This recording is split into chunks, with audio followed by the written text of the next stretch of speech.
Okay, think I'm live here. Wait for some people to come on and then I'll get started. All right, got some people in the building. I want to welcome you to a last minute late night live. I wasn't planning on going live tonight, but I got out of work a little earlier than usual. So I decided to go live. And I'm going to hit on the topic that I was going to talk about um, Saturday night. Hey NW, good to see you. And I want to talk about interracial relationships when it comes to black women, white men, and perception versus reality. NW, Miss Breeze, Bonnie Davis, good to see you. Deanna Barnes, good to see you. Good to see you guys tonight. Interracial lovely, yeah. I want to talk about the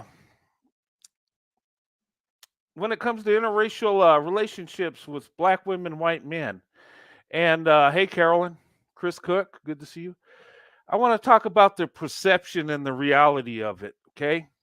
Um, when we hear about interracial relationships, it seems that black women, white men are the most attacked, or there seems to be something going on here, and I hear it through YouTube and then my videos and stuff. I get crazy comments, and yeah, you expect that from trolls. It's not surprising, but some of the stuff that's coming out is crazy. But before I start with that, um, I just want to say, all the new subscribers and stuff, welcome to the channel. And something crazy happened to my channel, right? Um, an old video with me and my friend Brian we did way back. Uh, and it wasn't my best videos by far. In fact, I almost took it down because it was kind of we had a discussion, about black women and stuff, and you know we love black women, and we wanted to talk about this. And I was supposed to have a panel that day, and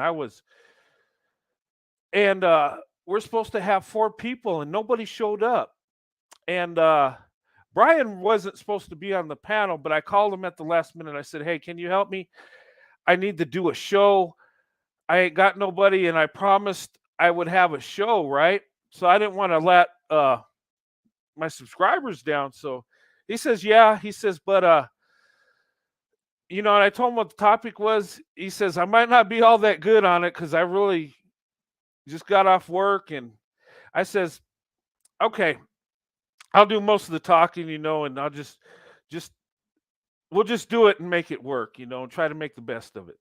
Well, I hogged the whole thing, and I did most of the talking. And the reason is I didn't want to just leave him out there, you know, trying to think about what he was going to say, because I kind of threw him out there last minute. He did it for me because I'm a friend, and and actually I think it came out good, other than me doing most of the talking. Um, but I think it's good that that's being seen, because it looks like I was just taking over and not giving him a chance, rather than him just being out there. Um, but I was going to take it down, but somehow a lot of people love it. A lot of people, watched it and were sharing it, and I was getting, people that were loving it. Of course, I was getting critics like, "Hey, you should let the guest speak," and this, and I might get it. I've apologized over and over and explained it was my fault, but people love to let you know when you messed up, and nothing wrong with that. And but it blew up, and then I went over 14 or went over 3,000 subscribers, and it blew my mind because I thought, man, that wasn't really a good video. Uh, hey J10, good to see you. I, I, you could get some rest. I know I don't want to keep you up late. I just I'm glad to see you here though, but but it did very well. It's surprising. And if you guys do YouTube channels, sometimes the videos you think aren't going to do well, they sometimes do well. And the ones you think are really good don't do so good. I don't know, crazy YouTube world. But anyway, that's what's going on. So uh Kiki C, good to see you. But yeah, that was an old video and it wasn't my best. I get it. People got criticism and I deserve the criticism. I wish they would email me to talk about it because I've said apologies over and over and explained, but people are people. Becky 2K's a new subscriber. Welcome to the channel. Good to see you. Um, but yeah, it just blew up. I've been blessed, and it was a good thing. And I'm going to have Brian on again. He wants to come on again. I have a couple other shows with him, and they're good. They didn't do as good. I just wonder. Hey, Sunkissed, good to see you. Really good to see you. Uh, but anyway, but enough of that. I want to talk about tonight. I want to talk about interracial relationships when it comes to black women, white men. Okay, all the propaganda, all the garbage that's coming out, and I might say some things that are kind of triggering. Okay, I'm not here to go in on anybody, but I might say some truth, and some people might get angry. Okay, um, all I'm doing is defending myself and people in our space, black women, white men, or black women, Asian, Hispanic. Okay, um, the propaganda and the misconceptions and all the stuff out there, all the fear tactics, all that stuff. I'm going to talk about that, and I'm going to talk about the blessings about interracial relationships. Okay, we don't hear about the blessings. We have these swirling gone wrong jokers out there that'll dig up a relationship that went bad. But I'm here to tell you, swirling goes right a lot more times than it goes wrong. Okay, every group, every community has evil people that do horrible stuff. And I'm here to tell you, ladies and gentlemen, you have to vet who you're with. I mean, to get to know that person because you never know. Okay. But we can dig in stats all day. If these jokers want to, you know, dig up stats, I could dig up stats. Okay. When it comes to black women, white men, our marriage stats are a lot stronger. Our marriages last longer. And we're 40% less likely to get a divorce. That is truth. That is facts. Okay. We can talk about white men fetishizing black women, or they're just there for the desire or the experience. Okay. There are guys like that. But a lot of white men out there love black women. And I'm here to tell you that. And it's happening. And I know there's black women out there that tell me, okay, well, I'm not really seeing it. Look at the stats. It's happening more and more every day. It's increasing. Now, maybe there's a misconception because white men, we generally might not be as forward. And especially with black women, we're not going to go in hard because we're cautious because we don't want to offend you because we're carrying so many stereotypes. Okay. There's people that look at us. Okay, you're white, you're racist, you're a fetishizer, you're just there for the desire. You know, that's what's put on us, and people believe that. So we might be a little cautious when we approach black women. Okay, I think a lot of times that's what's going on.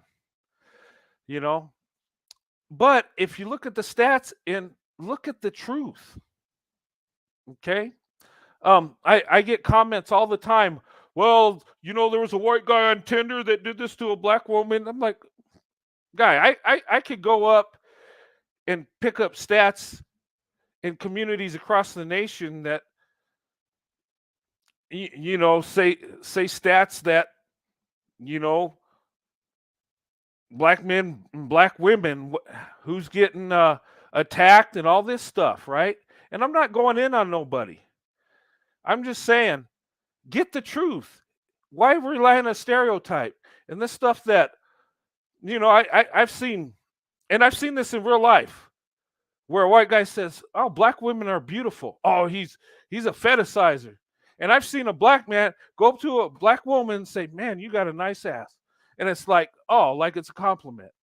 And what is a fetishization anyway? Focusing on a body part for sexual gratification, using the woman as an object. Are you telling me that white men, we have a monopoly on this? We're the only ones that know how to do this? I mean, seriously. But that's what's put out there. And it's just stupid. I mean, if you want to know the truth, look at the stats. Okay? Get the raw numbers and don't just go off the raw numbers. Get the percentages. You get a better picture. Okay?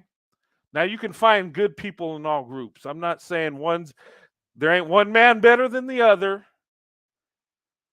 Okay? But open up your options. Because if you look statistically, when it comes to black women and black men, there are approximately 2 million more black women than black men in America, approximately. Okay? So if they married 100% total race loyal, there's still 2 million left. What do? Do they have to be so loyal that they just do without? I mean, seriously, think about it. And who cares who's dating who? Or who's marrying who, as long as they treat each other right, right? I have people throwing those stats at me, but I will say this to you, you swirling gone wrong jokers out there. Do you have a marriage that's lasted over 27 years to a black woman? Do you have that? Do you love black women that much? I do. My wife, I've been married over 27 years and it's still going strong. And I would just ask, do you have that?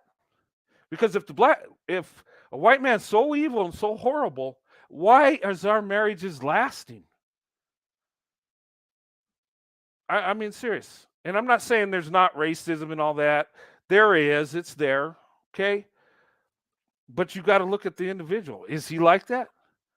And it's kind of funny that I see these YouTubers, these black guys will say that, oh, white men don't want you. They don't, and this and that. I'm like, wow, hold the phone. How do you know more about me than I know about myself? And ladies, I'm going to tell you straight from a white man. Yes, we love you. Okay, not all, but quite a few of us do. And thus the numbers are shifting. Look at the data. You're not going to see 200 white men, roaming the neighborhood looking for a black woman to be married like that. But they're approaching black women more, starting to open up. The numbers are changing. Guess what? And now we're seeing the marriages are doing pretty well. But we could pick one out that goes bad. We can pick one out. But let's dig in the stats. Let's get a real picture if we want to go there. And then, people throw that at me. Oh, well, Tinder, this white guy, or some story. And that, I guess that's supposed to silence me. No, it's not. Or they'll come in and say, well, what about black love? Well, I'll tell you about black love. I'm more of a fan of it than you are. I wish it wasn't 25 to 30% of black women getting married. I wish it was 80 to 90%. Because I think black women, deserve the best. And they should be able to be with any man they want to. And I tell you, if they married 100%, there'll still be black women left. And what gets me, what really drives me crazy, and I think, oh, thanks for the super sticker, love. Appreciate it. What gets me is, there's like a campaign. No, don't go with the white. He's dangerous. He's more violent. He's more this, more that. Truth be told, there ain't more white men harming black women than black men. And I'm going to be fair because most black women are with black men, so that makes sense. So I'm not saying, but to say that we're more violent, we're more this, where's the data? Where's the stats? Just because you find one or two that are doing the wrong thing, you can't just paint a broad picture, can you? Well, I guess you could, but it's not true. So and then I look at it too, and I'm like, why would a man get upset? Why would a black man get upset of a white man saying that he loves a black woman? Tell me, what's wrong with that? Is that wrong? I go on here and I got a comment the other day. Okay, we get it. You like black women. You love black women. I get it. Okay, we get it. Well, you're still going to get it. You're going to get it. I'm going to say it over and over, and I'm going to hammer it home, and I'm going to keep saying it. Why? Because I want to. Why? Because it makes me feel good. And ladies out there, it makes them feel good when I say it. But what's wrong with that? And I mean, here's the deal. I don't get it. If you look at the stats, black men are dating and marrying out 2 to 3 times what black women do, right? So black men are getting more access to black women, white women, because they date more of white women than we do black women. And I'm thinking, why are you mad when one of us get a black woman? When one white guy gets a black woman, why is that an issue? Why does I don't understand. And I'm on a little rant, but I'm just like, what is going on? What is this? And you look at the Pew Research stats, it says, 25 to 30% of black women get married to black men. So that's like 70% approximately don't get married. I mean, so what are these women supposed to do if they want to get married? I'm just asking the question. If you have so much energy to go after a middle-aged white man, that's married to a black woman, we're middle-aged. If you got energy for us and you want to come in on my channel and attack, why not put the energy on black women, having love for black women? And I would say to black women, open up your options. Be with who treats you the best. Be with who loves you.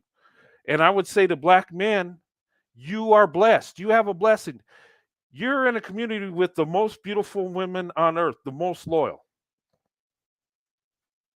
These ladies are breaking their backs for you, lifting you up, and you're not marrying them. You should be marrying them 90 to 100%. And I'll point the finger back at my community. We changed our wives like underwear, so we're not any better. But the thing of it is, my point is, let people be happy where they are. Let them marry and date who they want to. And it's not your concern. Who a man and woman are with, that's their business. That's their choice. I don't care if you're the same color as her or him. It just let them be. But if you and we all have preferences. If you have a preference for another race, have that preference, but be respectful to everybody else. And I look at my chat, and it seems like most of the attacks come from black men, and I'm like, why? I'm not attacking you for dating white women. I'm not attacking you for That, hey, if that's what you like, go for it. God bless you. I back you up. Everybody has the right to be with who they want to. And it's just immature, childish to even go in on people. Instead of focusing on swirling gone wrong, how could we get the community marriage to go right? Shouldn't that be the focus? I don't know. Okay. But I'm just going on a rant, and I'm telling you how I feel. Oh, Patricia Smith, thanks for the super sticker. I appreciate that. Thank you so much. Go with who you want. I want to be with. You know, everybody has that right. But I'm telling you, I'm going to talk about black women because I love black women, because I see the true value. That has been my preference, not just their beauty, but how they are. How loyal. There's so many traditional black women out there that aren't married. And I talk to a lot of black women. They'll email me, they'll talk to me. They say, you know what? I just want to be married. I just want a husband that loves me. I just want to, and they'll tell me, I don't, some of them just say, I don't care what race he is. I just want a husband.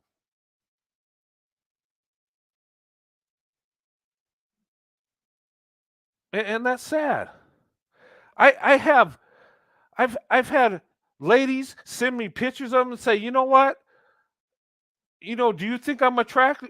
You know, uh, white men don't seem like they want. And I look and I'm like, extremely beautiful.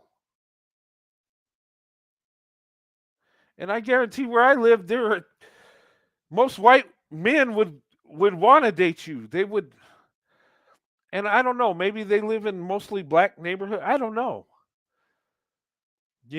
And maybe it's because white men is aggressive, maybe. And there's nothing wrong with being aggressive. I wish more would be more aggressive because there's confusion. There's a cultural thing where when we date, usually we don't just go in. We usually get to know them and have a few dates or whatever. We don't. And maybe that's a cultural thing. And I think sometimes black women think you're not interested because you don't go for her right off the bat. And I'm telling you, that ain't true.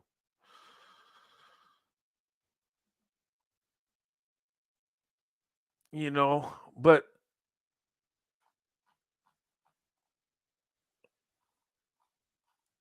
oh, thanks for the super sticker. I appreciate it.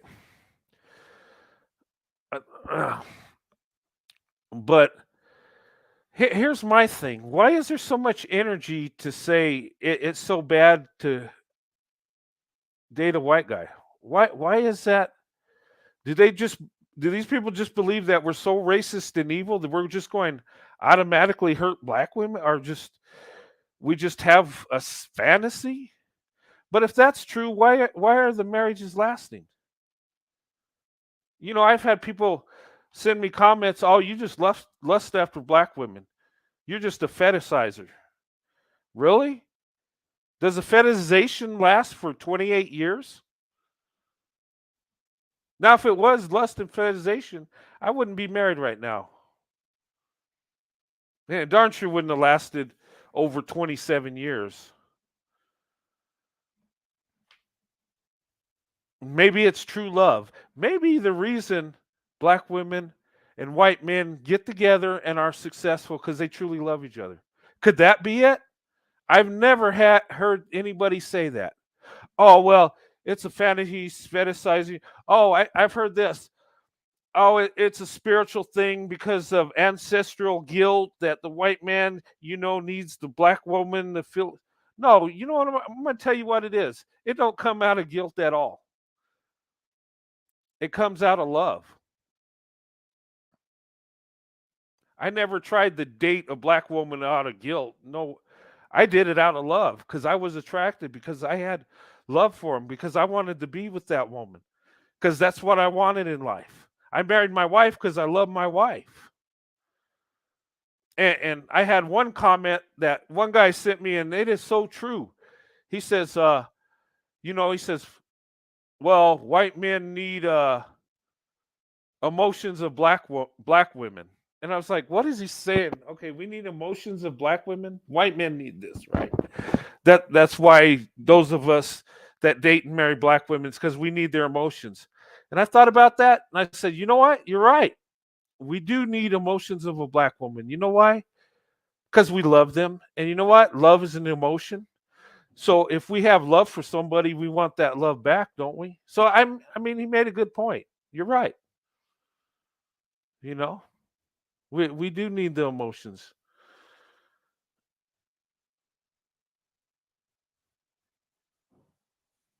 Yeah, it is sad. People, and black women, you have options. You can. I mean, it's not just black men, white men, Asian. Uh, there's an uptick in Asians dating black women now. We're starting to see that. I mean, you got access to that. It's like you be with any group you want to. Don't buy into those stereotypes. Don't buy into that propaganda because it's not true. Yeah, there's racial barriers that might slow it down getting to know each other, but you can break through those barriers, you know? And ladies, you are the most beautiful. You are. And people say, I'm a cheerleader for black women. Okay, I am. I'm just telling the truth, you know? But, we have successful marriages. I don't know how many people thought me and my wife's marriage would be a failure in the first year. Some people didn't give us 3 months, you know? But all this stuff coming down, and I'm thinking, why? Why is it so important to stop women from getting with white men? What's so important about it? Because it's not like black women are going all rush to white men. No, most of them won't. Most of them will stay with black men. And there's so many more black women than black men. So logically, it makes no sense. And then black men date and marry out 3 times what black women do. To me, it don't make no sense. Unless it's an ego thing. I don't know. Because I tell you the truth, us as white guys, when black men go with white women, we don't care. It's not even a thought. And people say, well, you're with a black woman, so of course it don't matter to you, but the other white guys, it don't matter to them either. I know men that only date white women, that are married to white women. That's all they want. And it don't bother them 1 minute if a black guy's with a white woman. We don't care. That's the biggest group on earth, or well, in America. So I mean, it's just weird and bizarre. But get to know that person, okay, and vet. You might be surprised that man or that lady might be the one for you. They might truly love you. They might actually want to marry you. And speak the truth. Yeah. And it is a blessing. Our marriages are doing awesome.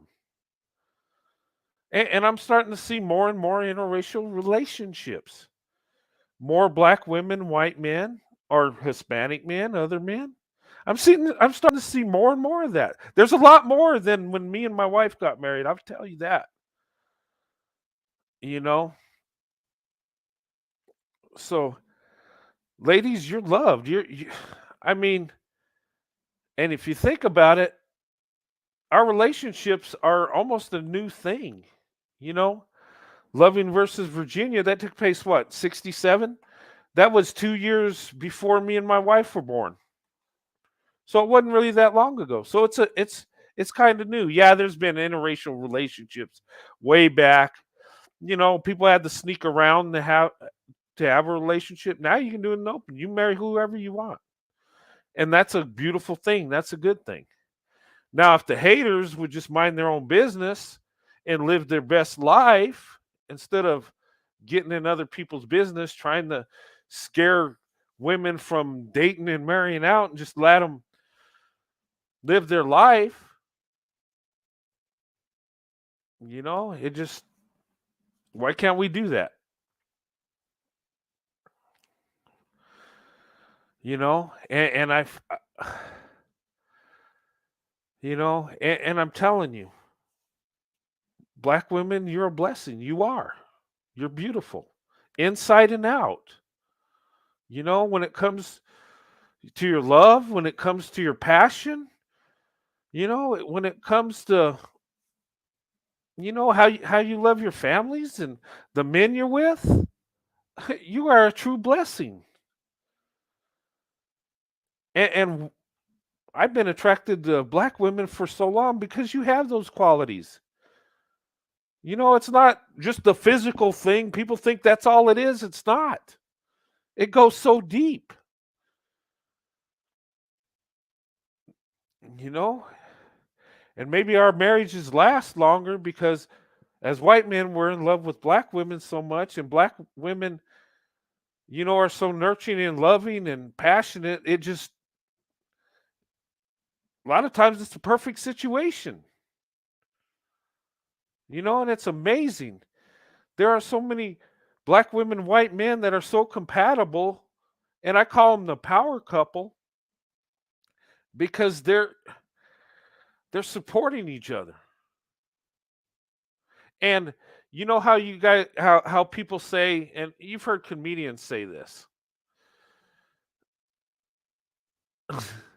where that you've heard comedians say this, and you hear people say, there was one guy, he said, well, when a white man gets a black woman, she's so fine and she's just, and I've heard people say, how did he get her? She's so much more beautiful than, he's just an average guy and she's just super beautiful, right? How did that happen? You know what? I'll tell you what's going on.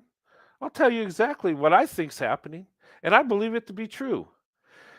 This man, he's average. He saw the black woman and he had the courage to approach her, and he's given all he's got. He's given all his love. And I think the woman embraces that. And of course, looks is a thing. You want someone attractive, but I think when you find true love, it ain't always looks. You know what I mean? You'll go for someone that's average that truly loves you, right? I I'm just saying. I think that's what's going on. I don't think there's no. It's just basic. Why do our marriages last longer than our counterparts? Is it that we're better? No. It's because we go about it the right way for the most part. We're more, we plan more. We're looking beyond the physical attraction and having a good time. We're looking family, beyond marriage. A lot of us are like that. So I think that has a lot to play with it. But there's still such a campaign trying to, you're not going to stop interracial relationships. And you're not going to stop people from swirling. You're not going to stop it. They're going to do it more and more. And it's going to increase more and more. So instead of fighting that, how about we just let people go where they want to go, to people that love them, and focus on building a marriage, focus on building a stronger community. Because I'll tell you this, the more people that get married, it benefits us all. I believe that. Now, I'm not going in on people that don't get married. That's your choice. Okay. I just think we need to focus on the family unit. And we need to open up our options. And I will say this: open up your options, swirl, do it. There's nothing wrong with that. If you truly have feelings for that person and you have true love, do it.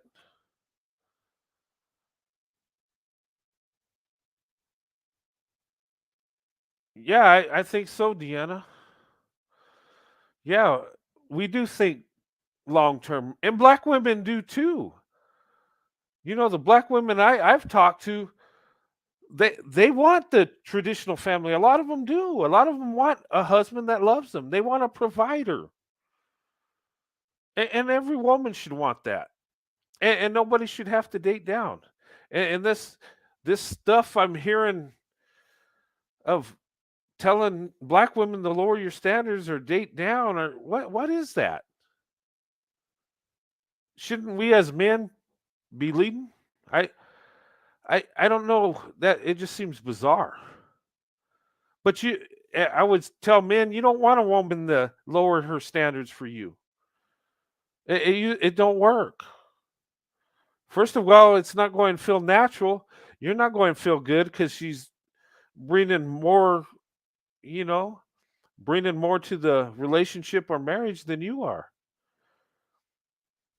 And I'm telling you, women are going to feel some kind of way about it. Like, hey, you're the man, you should provide. It's just a natural thing that men provide and women, support their husbands. And you know,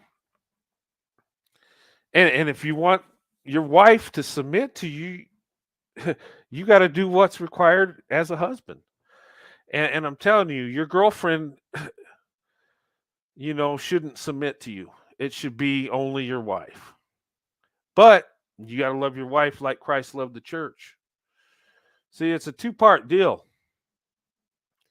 You can't just walk in and say, okay, I'm the man, I'm the leader, submit to me. No. We have our part to do as men too. But open those options, you know, and, and I'm going to reiterate this. Black women, open up your options. Go with where you're celebrated, where you're loved. And I would say to black men, understand the blessing you have. Understand black women are beautiful. Understand, that they're loyal. And these women love you. Marry them. And if you don't get mad when she goes for the white guy. I'm just saying, or the Asian guy. You know, but nothing wrong with opening up your options. And I would say men, and black women have told me this. They would like white men to be a little more forward. You know, and I would say they should, but be respectful. You know, there's nothing wrong with telling a woman she's beautiful. Okay, that's not a fetishizing thing. You're just saying she's beautiful. What's beauty mean? It could be she's beautiful how she looks, but it's beautiful how she carries herself. You know, it's beautiful how she treats other people. It's beautiful she's got love in her heart. Beauty ain't just a physical thing. And I'm telling you, I've always been attracted to black women, and it started when I was a boy. So I had a good connection. There was something, even with my babysitter. I remember, gosh, I just felt love. I felt like, and I wasn't thinking about how she looked. I was a boy, and children gravitate to. They know if you love them, how you feel about it. They can sense it, and I felt that early on. And then when I started dating, I started seeing some awesome qualities black women had. Now, where there's some that rejected me and some that treated, yeah, there were some that didn't treat me so well, but overall, I could see the blessing. I can see the true value. And my desire for black women, my fantasy for black women, you know what that was? Having a black wife. Even when I was a teenager dating, I tell you, I fantasized about having a black wife. because I thought black women were the greatest thing. I still do. My wife is black, so that makes sense, right? But that was my fantasy. I wasn't thinking about her body parts. I was thinking about having her as my wife. I always thought, man, that would be neat. And I put it in my head, I'd fantasize, and you know, sh- we would love each other and we'd have a family and things would be, I'd be thinking about this stuff in my head and I'd be praying to God about this. Can I have this? And I would think in my head, is it wrong to pray to have a black wife? Or should I just pray to have a good wife? I think you should pray for what you want. Now it's up to God whether you have it. But I had love for black women. That's what I wanted. That was my preference, and nothing wrong with that as long as the one you're with you love and you know you provide. I just had you know and I've talked to men that were like that, just like me. When I talked to Joe, on Miss Anita's live, he would say how much he loves black women. That's all he wants. He's like me. It's pretty cool. And that's all I want. It's not that we don't don't like other women. It's not that we don't think they're attractive. We just have a preference. And I'll tell you why I have a preference for why I love black women. It goes beyond the beauty, you know? It's what's in their heart, what's in the soul. And there's like a spiritual connection. There really is. And it's just like you just feel that love. It's awesome, you know? And what's wrong with wanting that? There's nothing wrong with any man wanting to be with a certain woman as long as he loves her, respects her, and provides for her, takes care of her.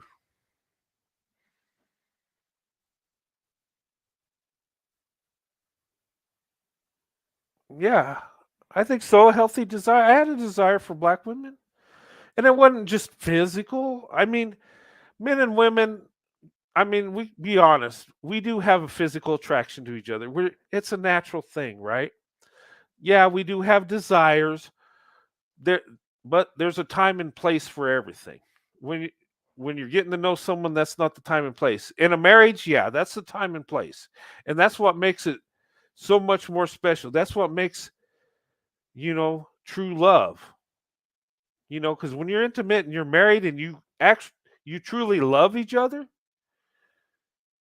it's way more. It's way better than lust because it's real. You know, how do you approach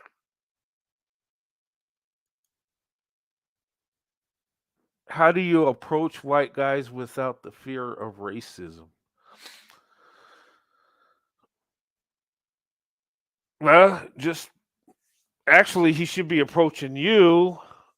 But let me ask you this: are all white people racist? No. Are all white guys racist? I mean, you can have that fear, but think about it. There are men of all races that would harm women, that would do horrible things to women. Do you go around fearing every man you come in contact with that he's going to do that to you? I mean, so I wouldn't say fear racism. Get to know him. You'll find out if he's racist or not. Um, people that are racist going to show. And if he's racist, he's probably not going to even want nothing to do with you anyway. Um, usually, but I wouldn't don't go around fearing. I mean, be cautious. When you're dating someone for the first time, don't go to secluded places. Don't, you know, you gotta use common sense and make sure you know that person. You got to get to know them. You got to vet. And if he is racist, you'll find out, and it's not going to be hard to find out. But if he's yeah, looking at that question again, approach white guys without the fear of racism. Are you're not just talking about him, but maybe other people that are racist that don't like your relationship? Maybe that's what you meant, or maybe both. Um, well, in the real world, you're going to have racism. You're not going to get rid of it. You know, racism is evil, and you're not going to get rid of it just like you're not going to get rid of evil. But what we can do with it is suppress it and make it to where it's not a common thing that and surely make it to where it's not acceptable. I mean, yeah. Okay, let me see if I see another question. You may covered this, but I'm new to the channel. How did you approach your wife? Okay, I put a story about it. But I'll tell you, I just approached my wife. Um, and I met my wife at a club, and I just saw her and I went up and talked to her. I was nervous. I kind of stuttered when I talked to her. Um, in my mind, I was thinking, "Oh my God, I'm gonna make a fool of myself. She's not interested in me," and you know, uh, all that crazy stuff running through my head. And I was, I didn't. I'm not the smoothest guy with words, right? But I approached her. I just went for it, right? And it worked out. And we just had a connection. And when I talked to my wife about it, I asked her, I was nervous. At times, did you understand what I was saying? She says, I didn't need to. I seen it in your eyes. So she embraced that, and she claimed that I was nervous because she knows that I had love for her. That's why I was nervous. I'm telling you, when you have true love for somebody, you're going to be nervous. And none of us like rejection, but when you have true love, you really don't want the rejection, right? So you're going to be nervous. You're going to be, I mean, that's a common human trait, you know. Most black men mistreat black women. Your opinion? Okay. I've heard a lot of black women say that. I'm not going to say it's true. I don't, but you know, I just say go for the best man, and the one that loves you the most, the one that provides for you. Um, let's see if there's any questions. If a white man is really interested, will he approach you? Uh, if a white man's, I'm going to say, I'm going to give you a two-part answer: yes and no. Okay, and what I mean is, he might have the fear of rejection. That's all men. Some men hesitate. Um, sometimes, and I'm going to tell you this: there's a lot of white men that believe black women don't like them at all, and they don't have a chance. And I've heard black women say that about white guys. We think the same when it comes to that. And when I started dating, I didn't think black women would like me, but I just wanted I was going to try. Out of 1,000, maybe I'll find one that's interested. I don't know. That was just my mindset. And the thing of it is I would comfort myself. I would say, you know what? If she don't like me, it's because I'm white. I put that in my head. Truth be told, it was because she wasn't interested. But I put it in my head to make my comfort myself. Just a little crazy thing I did.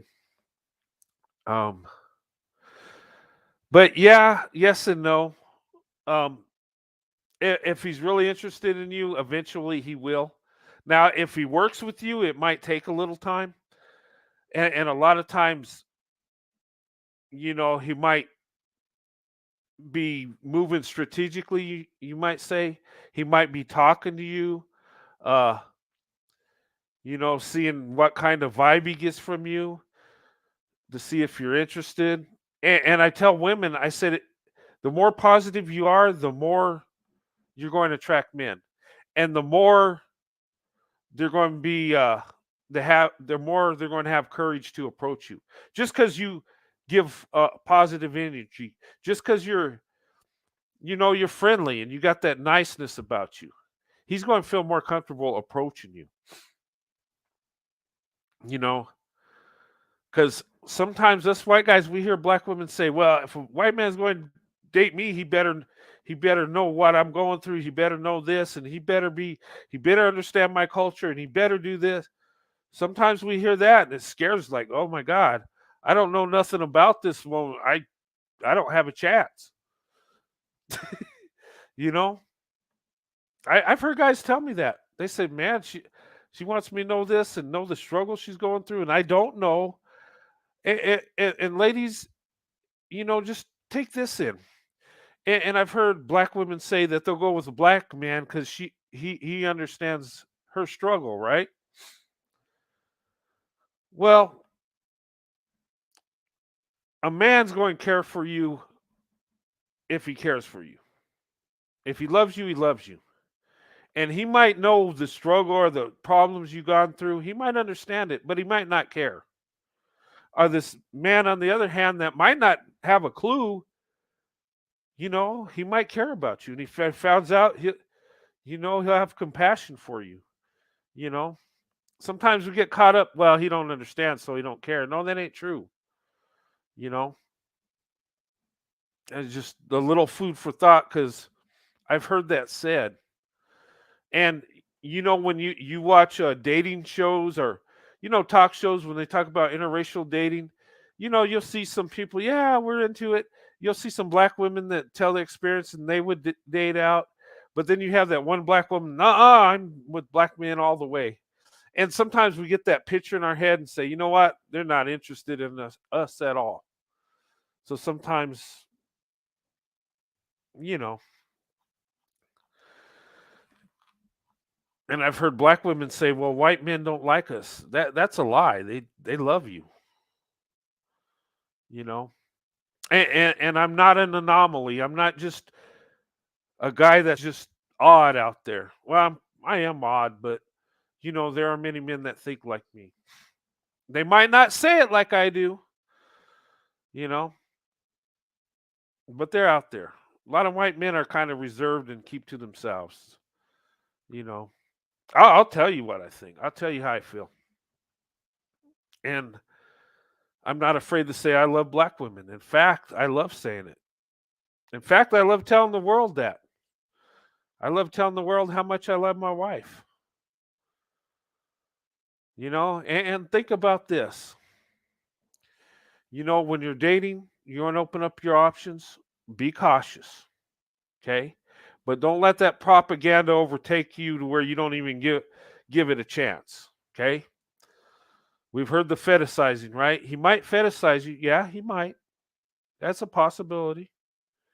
Then again, he might just think you're beautiful and might want to get to know you, okay?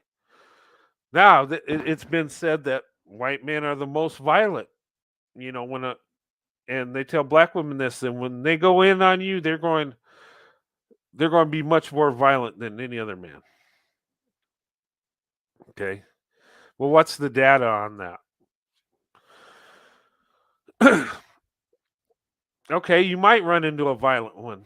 You got to be cautious. That can happen. That can happen in any racial group. Okay. This is stuff you got to think about. But then again, he might love you with all his heart. He might marry you after 2 months of knowing you. You might have a family together.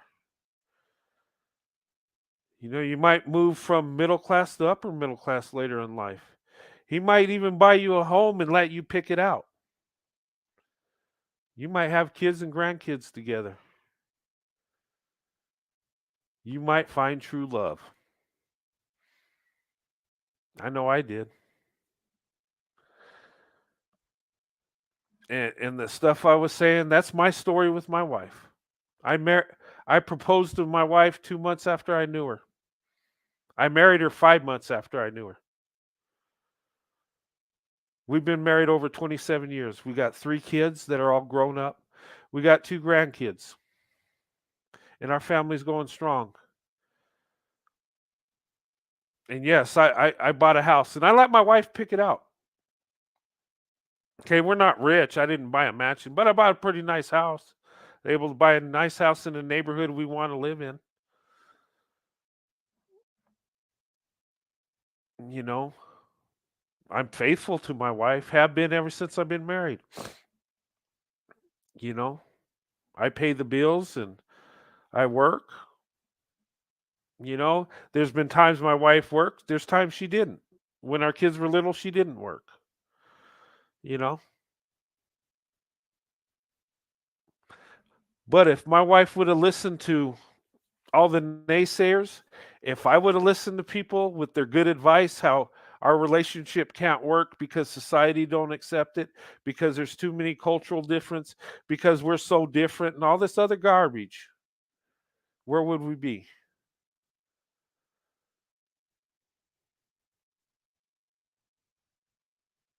People were shocked that our marriage lasts. Now the shock turned into, yeah, now they understand why it lasted. Now we're seeing the real results when it comes to black women and white men relationships.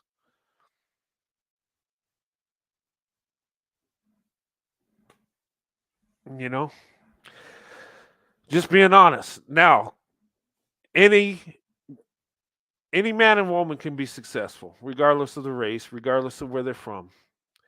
They just got to go about it the right way. They got to put in the work.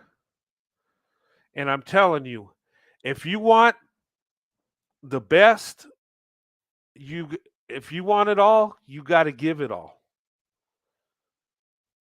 You know, guys, you need to give it all. You need to be the provider. You got to strive to provide everything. That should be your mindset. Okay. I know there's families, they're lower income that they both have to work. Yeah, I get it. But as a man, you gotta build and you gotta strive to get better. You know, that's what you should be doing. And if you want it all, you gotta give it all. You can't just give half and expect the woman to give you everything, her heart, her love, and everything, and submit to you. You got to give it all to get it all. You can't go buy a steak dinner with some pocket change and a Burger King coupon. It don't work. You're just going to get a temporary Happy Meal, and it's going to end. But so many times, men out there, they require so much for women, but they're not willing to give it all. And anything in life, you want it all, you got to give it all. Same thing in a marriage. You can't just, and I'm talking mainly to the men, you can't expect a woman to go 50-50 and expect her to give you everything. You give it all. And if you're not able to, strive to make yourself able to. I've seen marriages where couples come out of, not having much money to being prosperous, because a man pulls himself up and says, you know what, I got to provide for my family. Us as men, we move up. You know, we're supposed to build it up, not the women. Women need to practice hypergamy. They do. They need to go for a man that provides for them. And I'm not saying go for the richest guy you find, no, but you need a man that you love that's going to work hard, provide, you know. And as a man, you got to sacrifice for your wife, your kids. And guess what? They get more of your resources than you do. Burger King no longer accepts coupons. Yeah, but don't go try to buy the steak dinner with the pocket change and Burger King coupon. Don't work unless you want a Happy Meal. But no, seriously. I mean, I'm just saying. If you want the most out of a woman, you got to give the most as a man, you know? And a lot of times we don't do that, you know? But open up your options, ladies, you know? And men too. You know, black women are a hidden treasure. Black women are amazing. And I, you know, since I've been on YouTube, I've talked to a lot of black women from ages to the mid 20s to 60s. And amazing thing is a lot of them got a lot in common. They want a structured family. They want a man to provide. They want someone that loves them to be with them. You know, they want that. Most women I talk to want that. Now, if we could get a lot of men on the same page that want that too, and there are men that want that. There's traditional men, yes.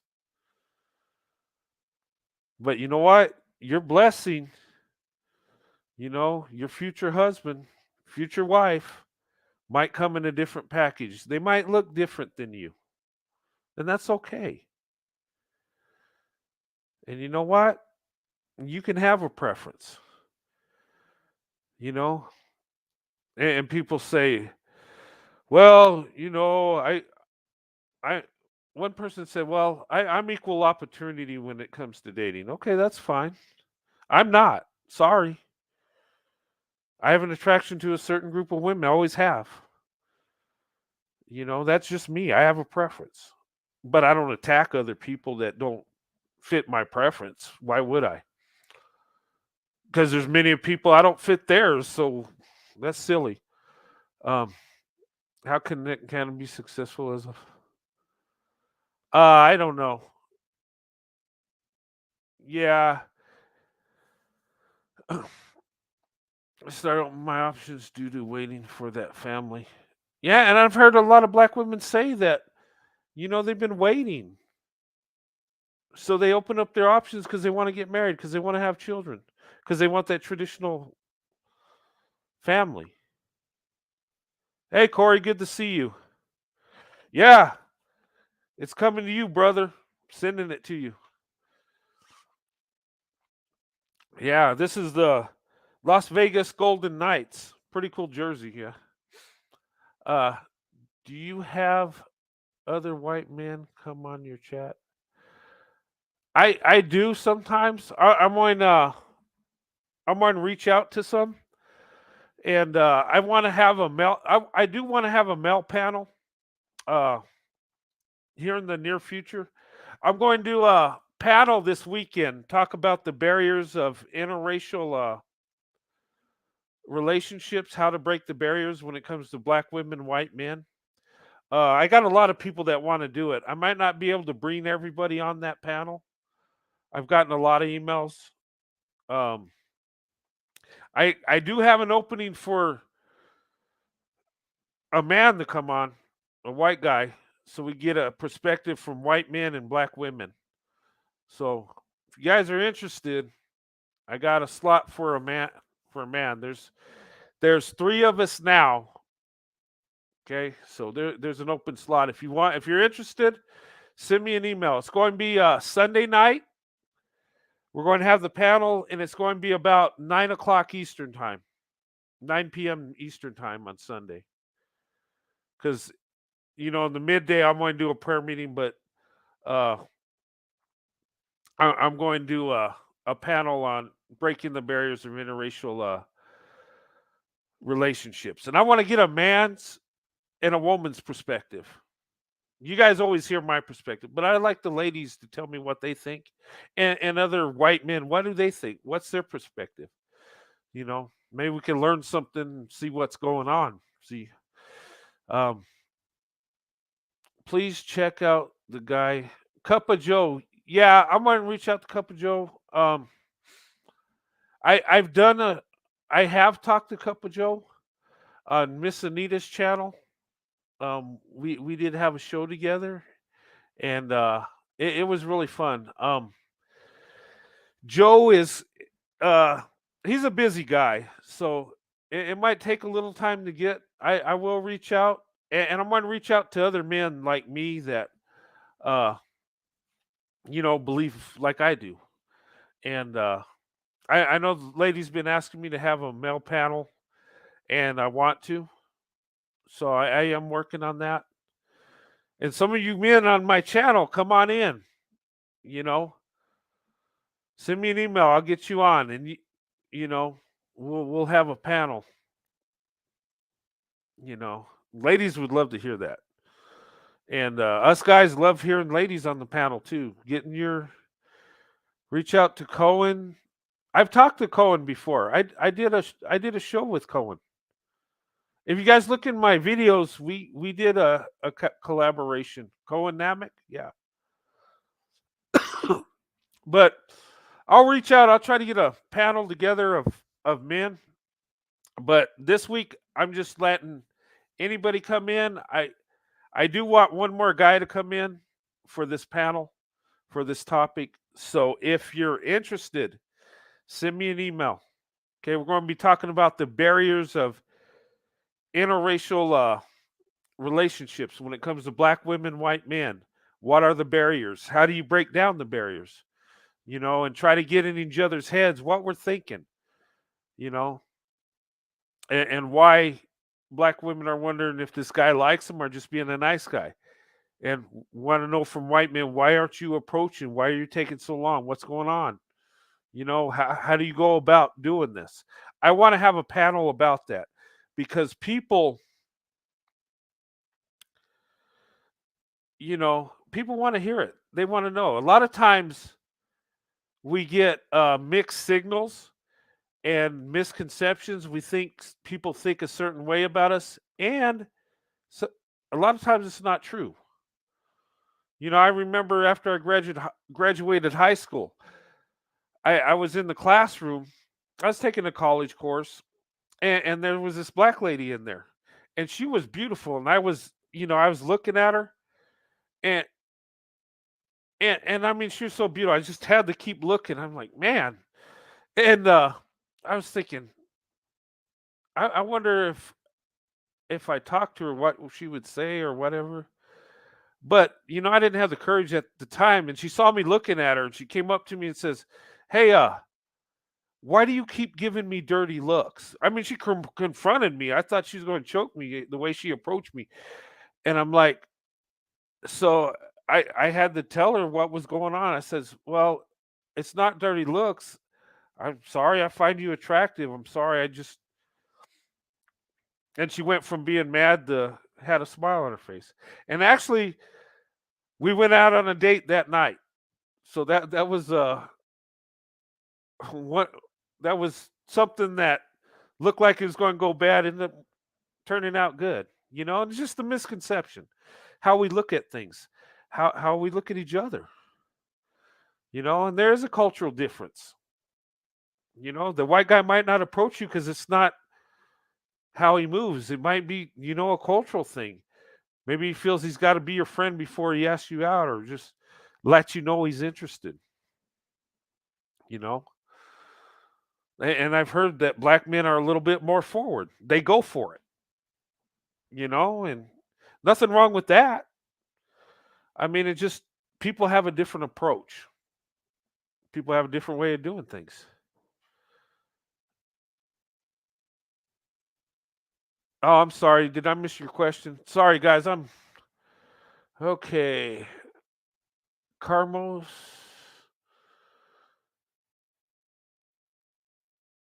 I never addressed it. I'm sorry. I'm sorry. I'm getting on this rant. I'm not. I wasn't even looking at the the comments. I apologize. Let's see. Let me see here. Um, I'm looking for your question.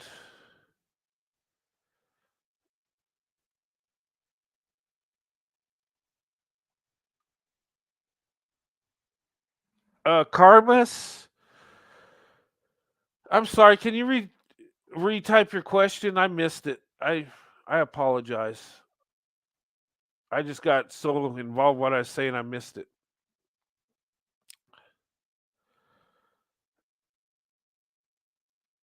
Karaoke is a great way to break the ice. Yeah, it can be. It can be fun. Uh, there's a new movie, Alice, coming to theaters. Oh, okay. Check that out. I did. It was in cap. Never got addressed. Okay, Karmas. Okay, I'm looking for your question.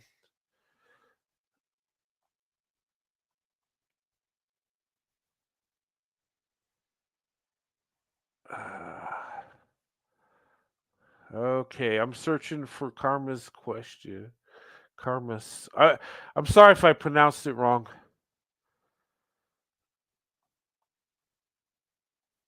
Uh,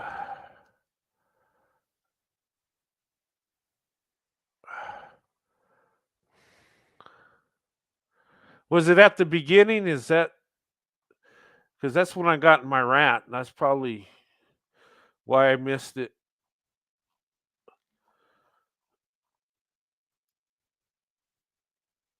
Yeah, if you could type the question again, I'm sorry. I don't.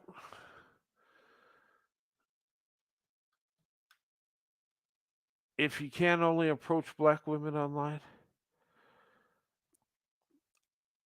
No, I don't. I don't think you're a wimp if you can only approach black women on. Uh, what do you mean? Because sometimes you might not live by black women. Maybe you have to go online. I would say this though. I think it's good to approach face to face, guys. I think it's best if you do approach a woman face to face. I'm not saying that's how you got to meet them, but just to have the courage, just to talk to them. Um,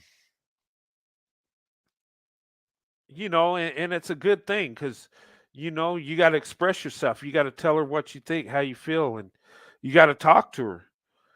And you're gonna be nervous and you kind of put on the spot. But I want to apologize to Carmus. I missed your question.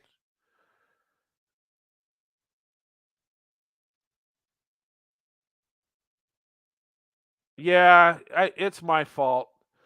Um, I know you put it in caps. I just missed it. I wouldn't. I didn't mean to do it. Um, I just get carried away sometimes, and I'm not. I got a one track mind. I get focused, and I just start talking, and I miss those questions. But I do apologize. And it wasn't intentional. I don't like skipping questions. If I do, it's because I just missed it.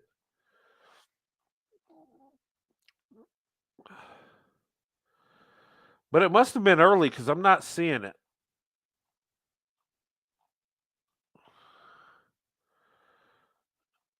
Yep, I don't see it.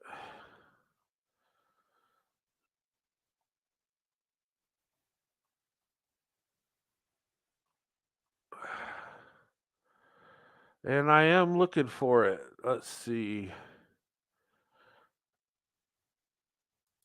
Is that the question? How do I approach a white man without knowing if he likes black women or black people as a whole? Um, is that the question you were asking? Um, well, you're not going to know if he likes black women or not. I mean, until you get to know him. Unless he comes up to you and tries to talk to you, eh, and you're not going to know his mind. Um, there's a misconception that a lot of white people don't like black people, and that's false. Um, but you're not going to know till he approaches. Just like if I was approaching a young lady that I wanted to date, I don't know what she thinks about me. I just approach and then I find out. I mean, um,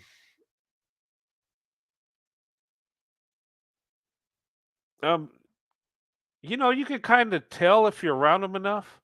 How does he act around black people? Is he friends with them? Does he get along with them? Um, but it's going to be hard to tell in today's world because people that are racist, they keep it suppressed. They don't come out and tell you or yell racial slurs at you.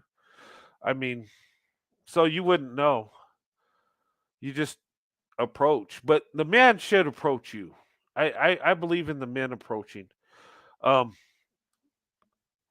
with the interracial barriers, though, if it's a white guy, he might not approach, not because he's not interested, because he might not approach because he's not even thinking about it. He might not know what to do. Or he might not even think about dating black women. He might not even be thinking that way. Not that he don't want to do it, it's just not the norm. You kind of understand.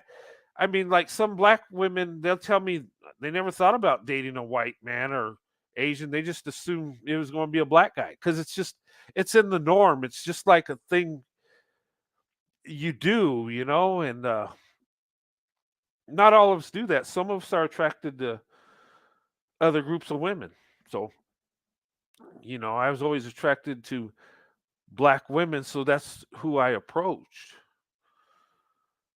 And people tell me, they say, "Well, why did you go to black women? Did white women not want you?" And that's a thing people throw at me. "Oh, he's with black women because white women didn't want him." Okay, well, we'll go ahead and entertain that. But the fact remains, I'm blessed. I have a great wife, and I'm happy. So, what's it matter how I got there? But that's a dumb thing. I mean, how many more millions of white women are there? And if I'm that repulsive, there's plenty of unattractive ones that would take me. So that's stupid to even. It's just an insult to make you whatever. Uh, yeah, man, I'm losing my train of thought here. Uh, but open up your options. You might find a guy that you know that really loves you, and you have good chemistry. You're happy together. You know,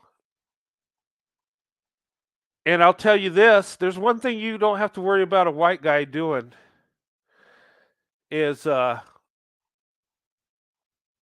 having colorism. Because when we date black women, and I'm speaking for myself, I never even thought about how dark or light she was or the skin tone. And most of us are like that. We don't even think like that. In fact, we're kind of confused when we see. At least I was when I first heard about colors. When I first saw, um, black people downgrading each other because of how dark they are. That blew my mind. That just sounds like something you hear from a racist white guy saying. I just but it those of us that are in the black women, we don't even think about your skin tone. We don't. I never did.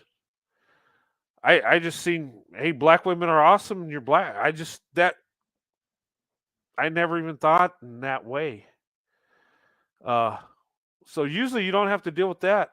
In fact, maybe it's a psychological thing. Maybe opposites attract. Because you see black guys going for lighter skinned women, and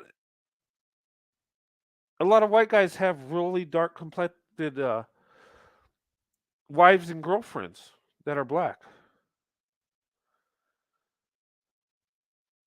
But I never understood that. I don't know. I never even thought about that. In fact, when someone made fun of me because my wife's dark complected, I was confused. Like, what are you talking about? What is. I love my wife. She's beautiful. Her skin tone's awesome. In fact, black women age so well, it's crazy. I mean, you see women like Angela Bassett in her 70s just looking fine still. Like what is it? I'm just like, wow, it's amazing. Maybe it's something in the skin that preserves it better. I don't know, but it's a beautiful thing. Is Cohen married? I don't think he is. I just saw that. Why do white men appreciate dark skin more than black? Okay, let me put that up there. I'm kind of getting sleepy. Okay, why do white men appreciate the dark skin more than black men? Uh, Anybody want to answer that? I'll answer it. Um, we just think it's beautiful. I think dark skinned women are very beautiful. I don't see what the deal is. I think they're very attractive. I mean, it's like their skin is smooth and it's just beautiful. It just I don't know. I don't know why white men are more attracted to darker skinned black women. For me, I never really looked at it. I just thought black women were amazing. Have a beautiful wife. Thank you so much. Yeah, my Sandy's awesome. Gosh, is Cohen married? I don't think Cohen's married. If he is, he keeps it private. Her question is at 12 a.m. Okay, I'll go back to it. So that'd be 10 a.m. my time. I'm 2 hours behind.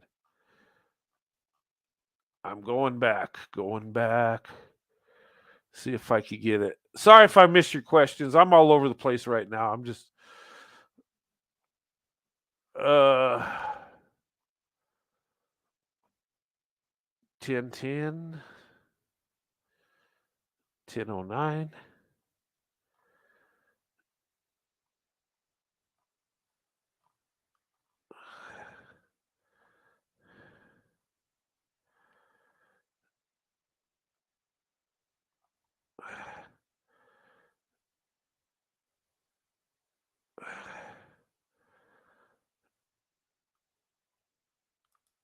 Most black men, in my opinion, okay, that one, the question's opinion.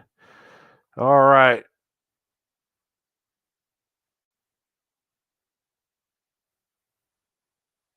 Oh, how did I approach my wife? I answered that one. If that's the one you're talking about,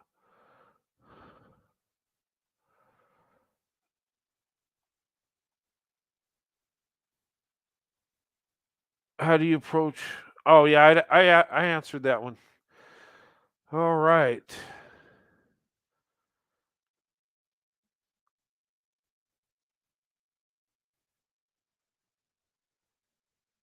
Oh, you live in Canada? So black guys aren't as rude like they may be in the USA. Um, Maybe I haven't been to Canada. I'd like to go sometime. I think I gotta take a trip up there. Maybe take my wife up there and go see the sights in the summertime, of course. Black men are very colorless. Okay. Yeah, maybe I think a lot of it's the YouTube thing because black men that I live around, and it's mostly my wife's family and a few friends I grew up with. They're not rude. Um, this YouTube thing is weird. I never expected them to come in and tell me all this crazy stuff because my wife's black. I like what? It just seems silly, seems childish. It's like on the playground. Ah, white women don't like you. You're ugly. Oh, okay, whatever. Makes you feel better. Okay. Uh, Canada is nice. It's cold there. Yeah, I bet. Um, do you guys like hockey? That's a dumb question. Uh, Canada. Yeah, I've seen pictures of Canada. It does look beautiful. I'd like to go there. Um, I would really love to see it. I think it'd be nice. I'd love to go up to Alaska. I know Corey talks about that all the time. Um, Josh, I don't know what happened to Josh. In their stone, yeah. I don't know. Hey, if you guys are out there, come back. Come see us. Oh, what happened to the Jersey guy? He's been gone for a while. I haven't seen him in a while. You love hockey? I do too. I I like my team is the Dallas Stars. I like the Stars. Um I mean that's my team, but I'll watch anybody playing hockey. I love hockey. I love going to a hockey game. Oh my god, it's intense. I love it. You know. If you guys ever have a chance to go see a hockey game, do it. You'll love it.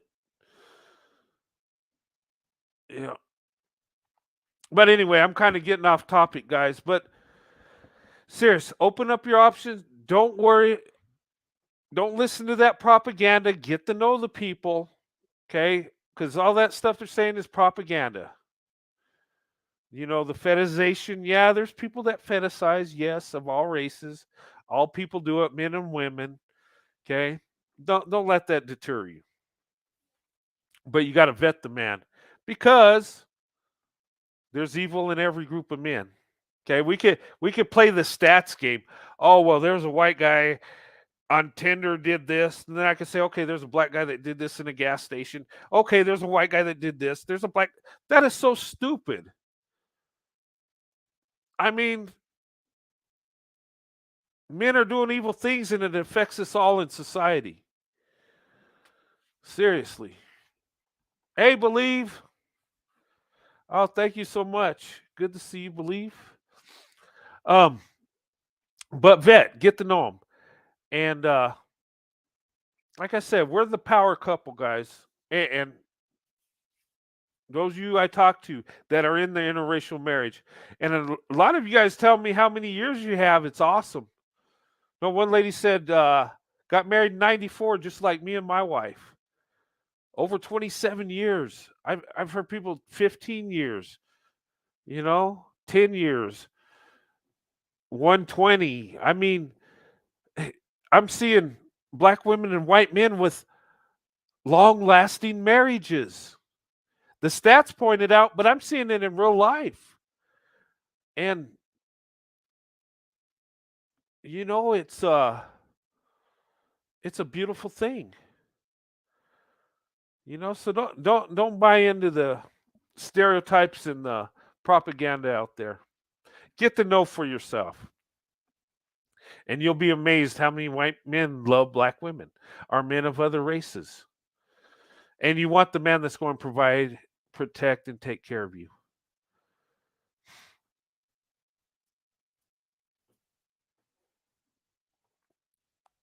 And it's not crazy. You see a white guy like me professing his love for black women. And you know what? I got 27 years of marriage to prove it. So, whatever. Yeah, I got Team Swirl. Yeah. Hey, that's a trigger word on YouTube. Hey, I'm promoting Team Swirl. Let's swirl. Let's do it. You know, we'll start with the swirl, and then we'll go in the dating, and then go in investment. And that's the process I took. I swirled, dated, and then invested. And when I talk about invested, I invested in the black woman. Yes, I did. I brought my heart and all that I am and have and gave it all. Thus, I have it all. And any man can do that. But we got too many coming with pocket change and a Burger King coupon for that steak dinner. Ain't going to happen. Uh, yeah. Okay, I asked. I'm sorry. I need to have a question night because I thought I answered it. You talking about approaching a white man, knowing if he's racist or not? Is that the one? Okay, I'm sorry, I missed it. I'm blind. I apologize. Okay. Yeah, I don't know how I missed it. I I thought I answered it because I seen you had a question up there, and I did answer one of your questions. Maybe I missed the one you did 4 times. I don't know.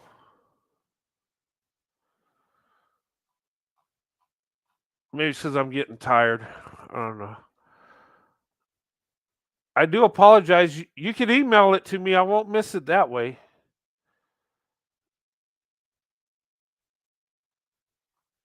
Yeah, I don't know. Hey Thelma, do you see her question? I don't see it. I thought I answered it because I answered one. I don't know. She said she put it 4 times, and I'm not doubting her. I know she did, but I just missed it. Uh, stop putting myself down. Okay, I'll stop.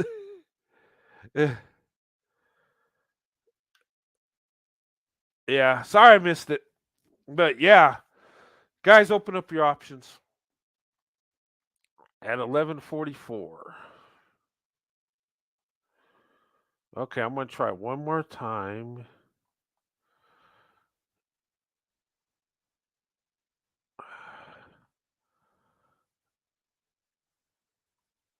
Okay.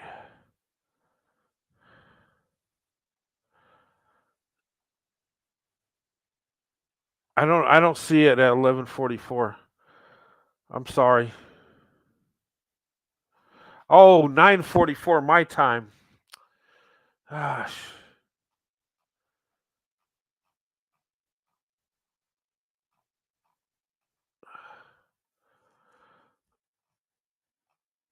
You know what? I'm gonna open up the panel if you guys want to come on. And if you want to come on and ask me on the panel, maybe that'd be better. I don't know if you can come on. But I'm gonna put the link up there if you guys want to come on before I shut down tonight. Um, but I'm sorry I missed your questions. I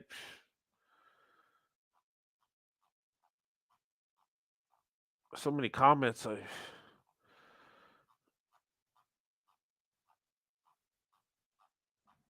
Oh, here we go.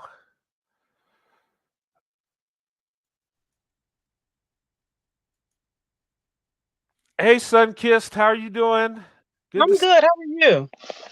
I'm doing all right. I'm just ranting a little bit. Some stuff I'm getting on YouTube and stuff. These generalizations and Mm. stereotype. How you know they're telling black women to stay away from us because we're so horribly evil and fetishizers and the Hmm. most violent. I've heard it all. You know what? It's funny. Everything that Yeah. you just said, that's what Black women are running from. And the fact that now that Black women are, at one point, Black women weren't saying anything and Black women didn't have a platform. Social media wasn't available. And now that Black women have this platform and this stage to be able to actually not only say it, see it, and say, okay, Black women have a voice to be able to speak out about it. Now all of a sudden, they're trying to come up with, now they're trying to say this the same thing and say, oh no, Black women, you guys need to be careful of this, that, and the other, and run from this because now this is what the white men are going to do to you. And statistics are showing that that's not true. And statistics are showing who's actually doing these things and who are actually doing these things and who are not. And as I've said before on another live, that we know that every white man are not perfect. And we know that every black guy are not doing these things. Yeah. But we know the greater number of the white men and black men, what the statistics are showing. Now, we didn't get up and just say, let's see here, any, many, miny, mo, catch us, talk about us. We didn't get up and just think, well, let's just say this. No, black women are saying, not just looking at statistics, but black women are saying, you know what, I'm done. And then black women are saying, just decided to speak on it. And another black woman is saying, wait a minute, that sounds like it's like the Me Too movement or what have you. When one woman steps up and say, this is what happened to me, then another woman will say, wait a minute, I can. So she said it, so I feel safe enough to say it too. Hmm. And then she'll step up and say, okay, can I hold hands with you because this happened to me? Well, yeah. And then someone else may step up, another black woman to step up and say, well, can I join forces with you because this happened to me too? And so then it becomes a thing. It becomes a hashtag or it becomes a group, a collective. And so then everybody steps up and says, okay, we can all feel safe in a huge number and join forces and have this huge voice together. And so that's why it's so many black women are feeling safe enough to say, we're going to do this together. It is okay. In our community, this is what's been going on for decades, for centuries. It's been going on, and we're no longer going to stand for it anymore. Now, it's going to be a lot of black women that's going to continue to stay behind and continue to be gaslighted and continue to say, "Oh no, not my son," or what have we know that it's going to be a lot of those mammies left behind and saying those things because I have a lot of those and relatives that are doing this, and I had to walk away from my relatives, and it's been well over 3 years since I've even laid eyes on any of them. And because of that, I am the one that's the black sheep. I'm the one that's the problem because I decided to stand up, and I was teaching my niece the same thing from a very little girl, and because I was teaching her that, did you know there was a black cop that would not do his job and take not only my brother, but my sister's boyfriend or hashed. Well, she called him her fiance, but he's a glorified fiance. That's her boyfriend because they've been together for like 12 years. He wouldn't take them to jail because my brother actually choked me, and because of my egg donor allowing him to do it because she was angry because I wouldn't continue to be subservient to her, and because that her sons are her favorite. Hmm. But the thing is, we are deciding, no, you know what? I don't have to stay here and take this. I don't have to continue to be abused and neglected and spat on and things of that nature. And because we don't do that anymore, a lot of us are saying no more. We're taking off the capes, as a lot of us are saying. We're no longer saying it's okay. We're not continuing to sit in the PTSD community anymore. We're getting therapy. We're saying to each other, go ahead. I got your back on this one.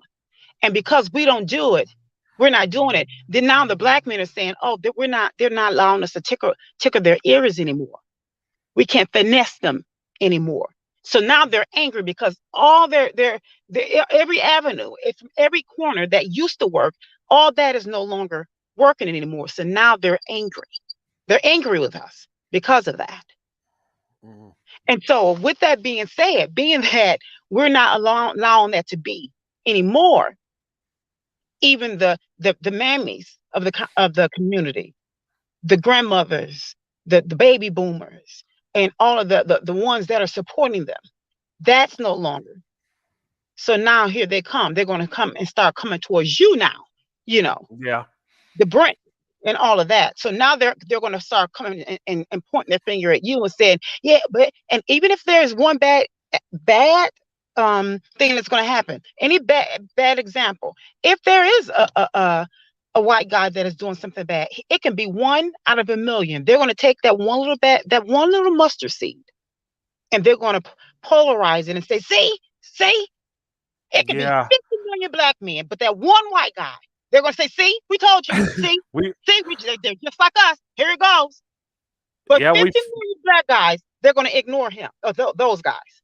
they'll find that one example. Yeah, yeah, and they've been, yeah, they're going to come at me, and that's fine, whatever. The truth is out there. It Um, is. yeah, and they've been telling me, oh, I guess there's a Tinder episode of a white guy. I haven't looked into it. Um, I'm sure there was a white man that did that some evil deed, and but I could play that tick for tat. I can dig up some stuff and throw it back. You know. That you would need help to throw all that back. You would need a plethora, a litany. We will have to, you know, you would need help to throw back the mud at them. You would need help because it's just that much. Yeah. Here's the thing. Again, it's just so funny, and I used this analogy the other day on another live. It's equivalent to um a white guy walking into a room with an Armani shirt on. It could be pure white, $2,500 shirt, and he could walk into a room and everybody could say, "Oh, that's a beautiful shirt. It's beautiful. It's impeccable. Armani. Oh my goodness!" And it would be a black man that will look, a group of black men, and go, "Huh? You see that little speck of mustard on that shirt?" And I go, "Where? Where's it? Where is it?" You can't really see it with the naked eye, but get these binoculars and look. Lean in. You see it? No. Okay, close up one eye. Close up one eye and then lean in really close. You got to lean in and close your eye, and just bulge one and just look really close. You got don't sneeze, but just look really, and you'll see that mustard stain. And they'll go, "Oh, I see it. You see that mustard stain? Yeah. See, there's a stain. There's a stain. Beautiful blouse. Beautiful shirt. Beautiful shirt. Expensive shirt. The materials were handmade, flown in from wherever. They're not going to appreciate that shirt. It's a valuable shirt. But the fact that there's a speck of mustard that you can barely see with the naked eye, if you can at all. But black men are going to see that. That's how they look at white men. And that's how they continue to gaslight most black women. And if they don't like, now here's the thing. They always say black women, they like black women's strength when it comes to taking rubber bullets for them, marching for them, clothing them, housing them, feeding them, keep raising their kids. They like all that, working and all that. But the minute a black woman uses her mind for her own safety, or her to think on her own and say no more, see, that's a problem. That's a problem. You can't do that. You can't get you a white man. That's a problem. And But if they you could. do that, see, you see, you're messing up. You're messing up. You're not thinking right, because see, you got to look at that. There's a mustard stain. You got to remove Yeah. that mustard. But what's crazy about that is they date and marry 2 to 3 times what black women do. So I mean, if the white guy's so evil and racist and all this stuff, what about the white woman? I mean, I never. Where's the logic? Hello? No, I was just saying, you were talking about the stain and the white man. What about the white woman? Because black Okay, men you date and cut out of marry. you cut out of bed. Could you repeat that? Could you repeat that again? Because you cut out, or either I don't know which one. Okay, I'm sorry. I'll repeat it. Mm-hmm. No, what I was saying is, you were talking about the stained shirt, right? Mm-hmm. And they're going in on black women for opening up their options, but black men have had their options wide open. Mm-hmm. So it just seems illogical, a double standard. And if the It white is. man's so bad, wouldn't our women be as bad as us? I I Exactly. I don't understand the logic in it. But here's the thing. There is no, and here's the thing. If we go to understand this, Brent, then something will Uh, be wrong with us. It's not to be understood. So please never understand that. I always say, when it comes to certain things, are not to be understood. So never understand it. Let okay. them understand that. Let them stay there. They're supposed to stand alone in that. Yeah. And here's is because only narcissists are to understand that, because that's demonic thinking. Hands down, that's demonic thinking. But then here's the thing. When they want to date out, we say go right ahead, do your thing, Yeah. go right ahead. But when we want to date out, they gaslight because they're narcissists. Again, that's demonic thinking. So when they say that Hey, you guys, Sunkiss. I'm sorry. I'm sorry. Hey, I got Mika came on and Oh, okay. oh, she just dropped off. Oh, okay. Uh, sorry. Sorry, Mika. We got talking and yeah, I was going oh. Yeah, you can come back on. I'm sorry. Uh, We just got wrapped up in the Okay. conversation. But Oh, okay. yeah, no, I understand what you're saying and I'm seeing it and it's just bizarre. It is Um bizarre. And here's the thing. They say that white men that you guys fetishize us. Here's the uh, thing. You all are not telling us to go and bleach our or give us a hard time till we bleach our skin. They do that. You all don't give us a hard time to where we go under the knife to get these BBLs and all that. Of course, I don't do that madness. uh, I think I'm fine. Whatever I see in the mirror every day, that's enough for me. I tell myself that's enough. But you have these girls and these women that feel so insecure to where they feel that they need to do that. That's because of the black man. So they have all these different young ladies. It doesn't matter what nationality. It doesn't matter. Every ethnic group that gets with from whatever ethnic group that gets with the black man, they have to run and go under the knife somehow. And it's because of them, because they're every young woman or whatever, they have to fit this mold for the black man to please him. That what But yet they said the white men are fetish. What? And then if you want to throw white women in there, what you ask them, why do you want to be with a black man? For the BBC. We didn't come up with this. They came up with that. And if you ask a black man, why do you feel that you feel like you can go and get any white man woman that you want? Oh, because they want the BBC. For the longest, I was like, what is a BBC? I thought it was some type of station or something. I honestly did not know what that was for the longest. And I I was thought like, it, well, I thought it was a college. The yeah, okay. BBC. So okay, we're all, No. okay. So I don't feel okay. There you okay. So we're here right now. We looking each other dead in the eyes because I was like, oh, I thought it was some station. I didn't know what is that. That's what that No, is. I said, oh, oh, okay. Because for the longest I thought, who is even? But they think that BBC is so important. So they think. I mean, wear it around like as if it's a badge. And if you talk to the ones that the white women that no longer wants to be with the black guy, they will get. There have been some, quite a few that has gotten on social media and called the black man out. And they Mhm. said, we know why you guys are with us, because you want to take our cars, drop us off at work, and keep our cars and bring it home, bring it back, pick us up with no gas in it. You want to live with us to live up for free so you don't have to work and all that. We see all these beautiful black women that are, at the stores and all that. And we wonder why you guys are with us rather than with them. It's there. The footage come on, it's there. But the thing is, it takes them to be with these black guys to realize, wait a minute, all this fluff that you told us, I don't like a black woman because she talked too much. She's this, she's that, da, da, da.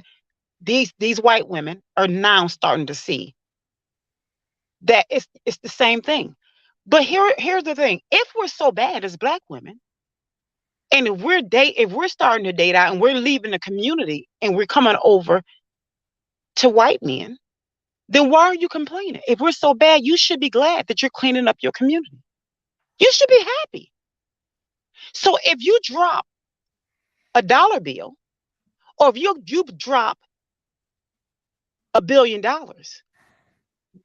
what you will lose sleep over dropping a dollar or $1 billion? Would you get on social media complaining and look about losing $1 billion or $1. Think about that. Because if I lose $1, I'm gonna keep it moving and I would not care. Yeah. But if I lose $1 billion, you better believe I'm gonna beat that pavement. I'm gonna be on social media. I'm gonna complain until the day I die. So think about that. And the ones that are out there hollering about their black man, these mammies, hollering about their blood. We need to stay. We need, like it was a lady on our I'm sorry, I was going, but it was another content YouTube content creator. It was a lady saying they're not complaining about you guys. I'm sorry, I was going, but it was Oh, hey, another. we got an echo. Oh, sorry about that. Rashida was coming on and had an echo when she was coming on. Oh, okay. They, yeah. T says enough about black men. Let's go. Let it go.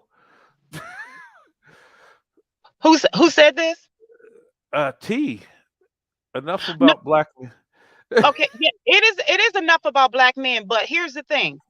Black men are constantly talking about black women and they're saying it, they're using it in a disdainful way, talking about black women in a disdainful way. And the thing is, until Yeah. black men stop talking about black women in a disdainful way, then maybe black women will stop having to say, well, no, you're gaslighting.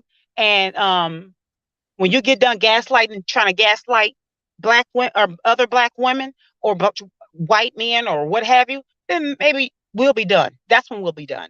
But here's the thing: until you buy me another set of lips, tongue, or vocal cords, you don't tell me when to stop talking. Now swipe left on that. Now, as I was saying, Brent, um, Mhm.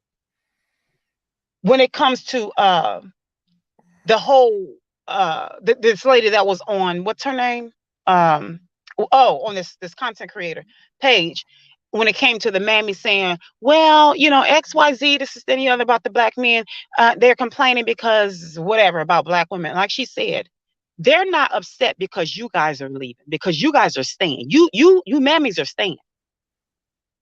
She said they're complaining because the real women are leaving. She Mm. said they're complaining because the good women are leaving. And like this guy made a t-shirt, black guy, he was a dusty too. But Mhm. he even said, I want the black woman that the white man has. See, that's the thing. We're the $1 billion that they lost. That's why they're complaining and losing sleep. Now, okay, I T, how about that? I Go on. yeah, I've heard black men actually say that Yeah, they yeah, want. they actually have a t-shirt. Yeah, they have a Yeah, t-shirt. Mm-hmm. that's kind of interesting because I've seen white men that have like a issue with white women that I guess marry black men. I guess coming back where it's like the opposite. Now I'm not saying all white men are like that because I've seen white men marry white women that have biracial kids from you know, but usually it's like the opposite. Like the white guys have a problem and the black guys want that woman. It's I don't know. Maybe maybe it's some psychological thing that these guys want what the white guys got. Is that I mean, I don't know. I'm just on the Um, outside looking in on this and it when you say, okay, when you say the black men want what the white guys have, is that what you saying? You wonder yeah, why that's the case? yeah. No, that's what I'm that's the Well, perception that's there. here's the thing. They say they know, they notice. They notice. Okay. And then we're gonna go. I'm aging myself. I'll be 49 next month. Okay. Uh-huh. And so what I have 18-year-olds that's in my DMs trying to get with me because they think that I'm their age when they see me, when they look at me, or Mhm. when I go to Walmart, they want to take my girl, and I say, baby, you're jailbait. Okay. And when I tell them my age, they say, oh, I thought you were in your early 20s. I said, no, sweetheart, I'm not. And the way that I carry myself, I never leave my house looking just any kind of way. But that's the thing. The average black woman that carries herself a certain way, and when they see me with a white guy or with a non-black guy, they get very upset. They can't Yeah. stand it. Because here's the thing. It used to be like, and when Ricky Lake was on TV, and what's her name? The jump Jenny Jones and them and all the Oh I yeah. remember I remember when they would go out in the audience and put the mic to these guys, college guys, were laughing because they had the interracial couples there on there then. And it was a black girl with a white guy. And this black girl was saying that she was afraid of black men. And then these college guys were booing her and all that. And they were like, "You're not even cute, no way." Now, back then, this was their thinking. They said, Mhm. usually, and they were laughing. They said, usually when a black girl is with a white guy, she's not even cute anyway. So it don't matter because the white girls that we get, she's bad, she's this, she's that. This was their thinking Oh, back then. oh, But this, really? oh I yeah, could. oh yeah, this is what they used to think. But there was no social media. There was, Yeah. there was no YouTube or Instagram. So that they stay stagnant. Their minds were stay. It was there. So now that everything is polarized and everything is seen, the truth is there. The actual truth is seen. This guy. Okay, I'm sorry. Hold on.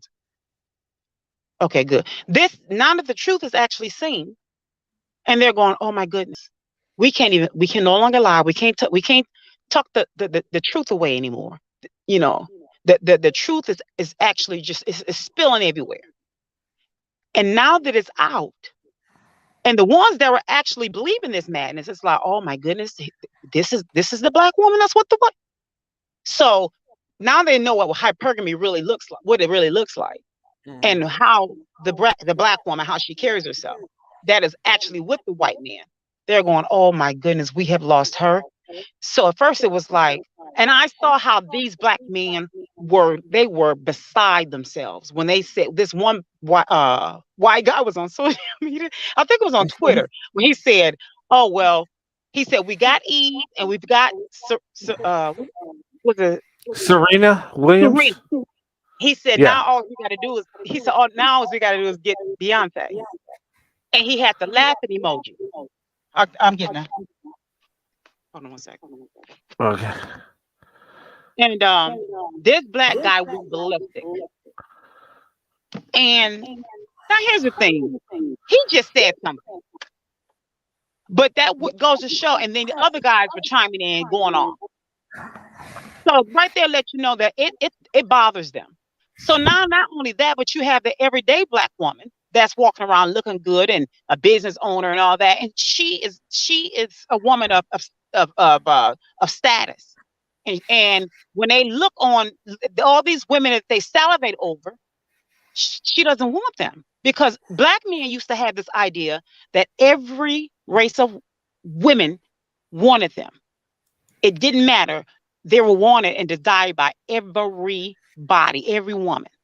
So that's no longer true.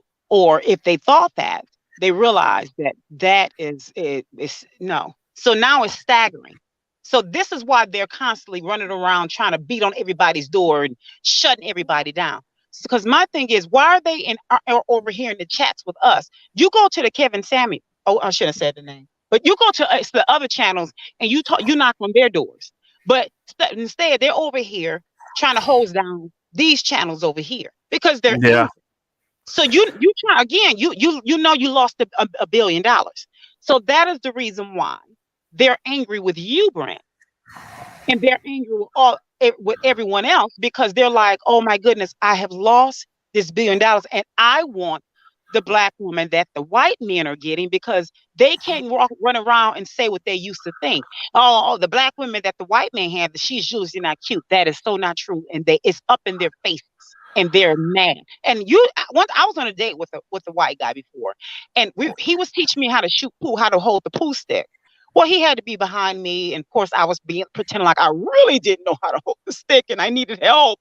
I didn't, but of course, I was going overboard. And so he was just trying to show me how to hold the stick and all that. And this guy walked up, black guy. "Oh, so it's like that?" I said, "I'm sorry." "So it's like that, huh?" I said, "Like what? Like what, sweetheart?" Ha. He walked up, he was beside himself. But I said to myself, "Walk up a little closer and you're gonna be wearing this pool stick. I promise you." Now I don't want to have to break the heel on my shoe because I really love these boots. It was some boots. I really love them, but I'm ready to break the heels on these boots and this step. And so, my friend, he stepped around and stepped in front of me, and I said, no, it's okay. I said, like what? He walked up. And him and his friends, they couldn't even enjoy their time over there just by themselves because they were too busy gawking at us. But it was because I was a decent looking black woman and I carried myself a certain way. And then I was with a white guy. That is what they hated. And that's what it is. You guys are pulling women that they can no longer pull or couldn't pull to begin with. That's what it is. I know that was a long answer, but that's it. Mm-hmm. Okay. Yeah, no, I was just the stereotypes and stuff. It's just bizarre. Mm-hmm. But yeah, it's crazy. But they're coming in my comments and saying the weirdest things. It just because they want to try to intimidate you. Because they think because you're white, you're weak, and you're not going to be able to hold your own. And that's why I'm so glad that you're starting to become more blunt and more candid with your content. They're candid. Yeah. Why can't you be candid? You don't have to, you don't have to be tacky with it. But I mean, it's always a way. I mean, it's more than one way to, to. Well, I was going to say something bad, but not nasty. But but you listen.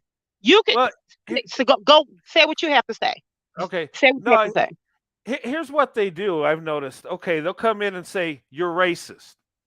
Of course. Okay, they'll throw that out there. Okay, you're racist, and I'll talk about interracial relationship. Well, what about black love? That to me don't scare me. What? Okay, you think I'm what racist? About it? Okay, you think I'm racist? Go ahead, think that. I don't know too many racist guys that marry a black woman, but okay, maybe that's the new term. Okay, and then you say black love. Okay, I'll address that too. I'm not afraid of that. Right now, black love's running at 25 to 30%, truth be told, statistically, right? Mm-hmm. Now, I'm not against black love. In fact, I'm a fan of it. I wish it was 80 to 90%. That way, black women could have more options. So I'm not against it. But, stats are truth. And you're not going to scare me by saying that. Yeah. I'm not, and I think they think if they throw that at me, I'm going to be like, okay, I don't want to seem like a racist. I can't. No, I know what I am. But that racist thing, I'm so sick of that. Oh, you don't like me because I'm black thing. That's why so many, when it is a race, a situation that is that is covered in racism. That's why it's so watered down, or it's not believable anymore. Because it's thrown on everything. Yeah, they use that card for everything, and it's not that. And they know it's not that. They know it. They know that it's not that. Yeah. Hey, Sunkiss. Mm-hmm. Let me welcome Rashida. Oh, okay. Hey, Rashida. Hi. Welcome to the panel tonight. Good to see you. Shalom, everybody. Sis, you hit the nail right on the head. I just want to tell you that. Hi. Thank you. How are you? I'm doing great, but you hit the nail right on the head. Thank you. I also believe that nothing personal, Brent. You're still a guy. You got that testosterone. But specifically, Black men are intimidated by women that technically don't need them. Yeah. That is the issue. Mm-hmm. You can, if you have more than they have, they'll only use that against you. I'm not saying all Black men, because that's not true.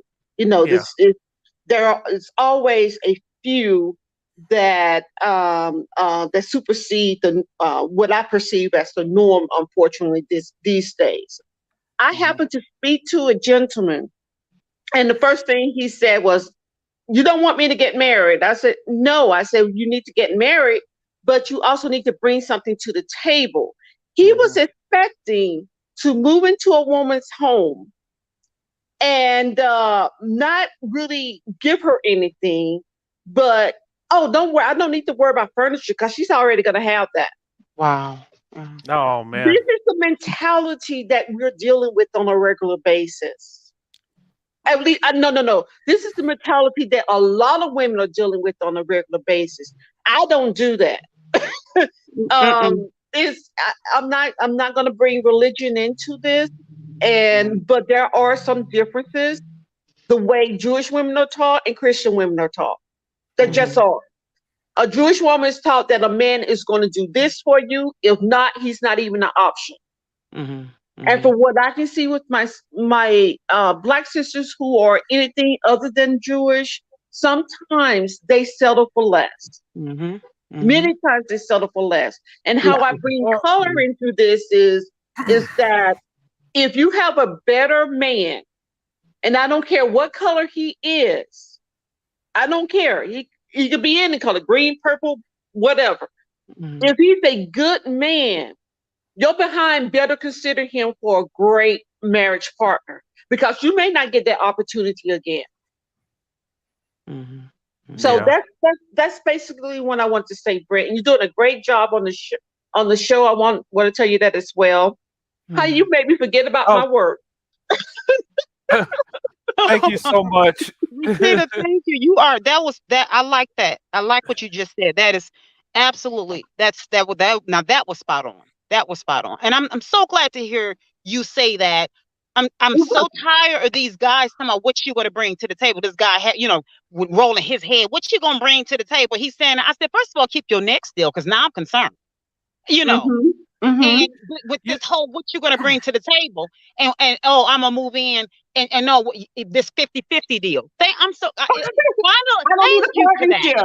I got a partnership. If you want a marriage, or a partnership, not like that. I'm not a business entity.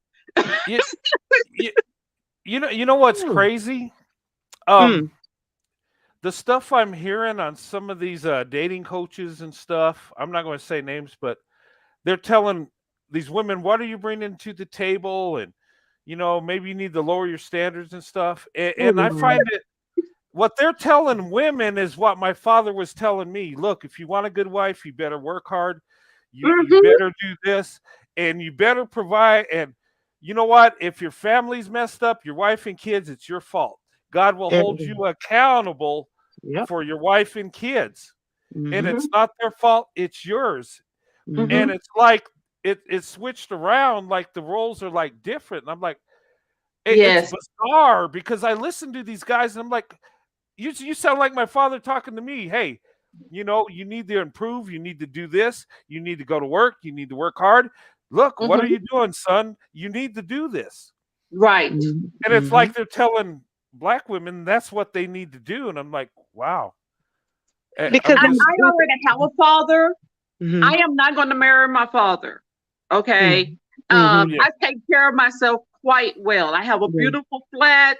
I'm a Forex trader. I make pretty damn good money. I'm at 2 universities. I'm doing quite well for myself. I'm not snap. Go on, girl. I speak 8 languages, okay? So very few men would actually I'm attracted to. I might fool around a little bit, I joke a lot. That's life. You put a little spice in your life, honey, that's good.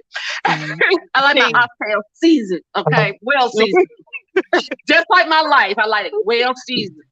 You had me screaming in the chat about the oxtails and the salt. Girl, if you can afford to buy me some oxtails, I'm marrying him, because they $75 a pack.